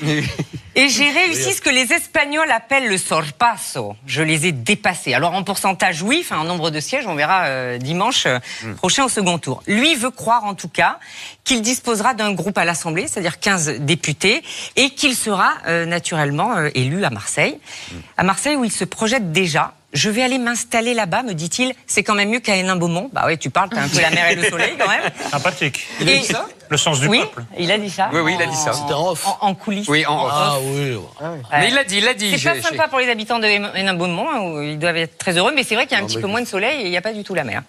J'ai envie, me dit-il, de revenir sur les bords de la Méditerranée, en pensant à l'Algérie qu'il a quittée quand il avait 10 ans. Nostalgie de cette Algérie, effectivement, où il est né il y a 64 ans. Un peu comme Zemmour, si vous voulez. C'est dans la bonne circonscription. Hein. C'est la Méditerranée, mais pas n'importe quel endroit. Ah bah oui, ça c'est sûr. Il m'a dit qu'il n'était pas contre d'avoir la bonne mer derrière. En tout cas, si vous avez un appart à louer ou à vendre, 3 pièces, il est preneur. L'absence du FN n'a rien à voir dans son choix. Non, mais absolument pas. Raphaël Enthoven, Jean-Luc Mélenchon qui a dénoncé le culte de la personnalité de Macron et de son entourage. Ça, c'est un bon sujet de philo. C'est peut-être un sujet de psychanalyse. Non, je pense pour une fois qu'il est bien placé pour parler de ce qu'il raconte. Ça, c'est vrai. Ça, au moins, ça nous change. Mais je vais arrêter de dire du mal des absents. Votre influence délétère, je quitte ce plateau immédiatement. Je retourne à ma vertu. Vous avez été choqué d'entendre ça? Je trouvais ça marrant. Franchement, c'est un épiphénomène. C'est comme Marine Le Pen qui sort du débat avec Macron en disant que Emmanuel Macron était tendu et qu'il n'a pas abordé la question. Mais est-ce que il y a des trucs comme ça en politique. Le culte de la personnalité, c'est un peu l'apanage des politiques. Le culte de la personnalité, en l'occurrence, en ce qui concerne Mélenchon, c'était tellement. C'était des philosophes. Avec oui, alors il y a des philosophes. Mais c'est pire avec les philosophes parce qu'en plus ils ont la recette pour ne pas. C'est-à-dire il n'y a pas plus vaniteux que celui qui croit qu'il ne l'est pas. En l'occurrence, dans les slogans de Mélenchon, dans la campagne, c'était intéressant. Il était seul à faire campagne pour tous les candidats de la France Insoumise, ce qui me semblait symptomatique justement du fait que les gens votaient pour lui plus que pour ses candidats. Il y a quelque chose, il y a un problème là. Oui, le problème, c'est que ceux de LR, par exemple, ou ceux du Parti Socialiste, ils n'avaient pas de Mélenchon. Ils ont personne, ils n'ont pas de Mélenchon, ils n'ont pas de Madame Le Pen, ils n'ont pas de Mondaron, pardon, de Macron. Messieurs. Voilà. C'est déjà la fin de Zemmour et Nolot. Merci beaucoup, madame. Merci, messieurs, d'être venus sur ce plateau. On se quitte en méditant la phrase. On se quitte en méditant la phrase du jour. Écoutez-la bien, celle-là, elle est pour vous, Eric. C'est global, Eric. Oui, toujours. Agis uniquement d'après la maxime qui fait que tu peux vouloir en même temps qu'elle devienne une loi universelle.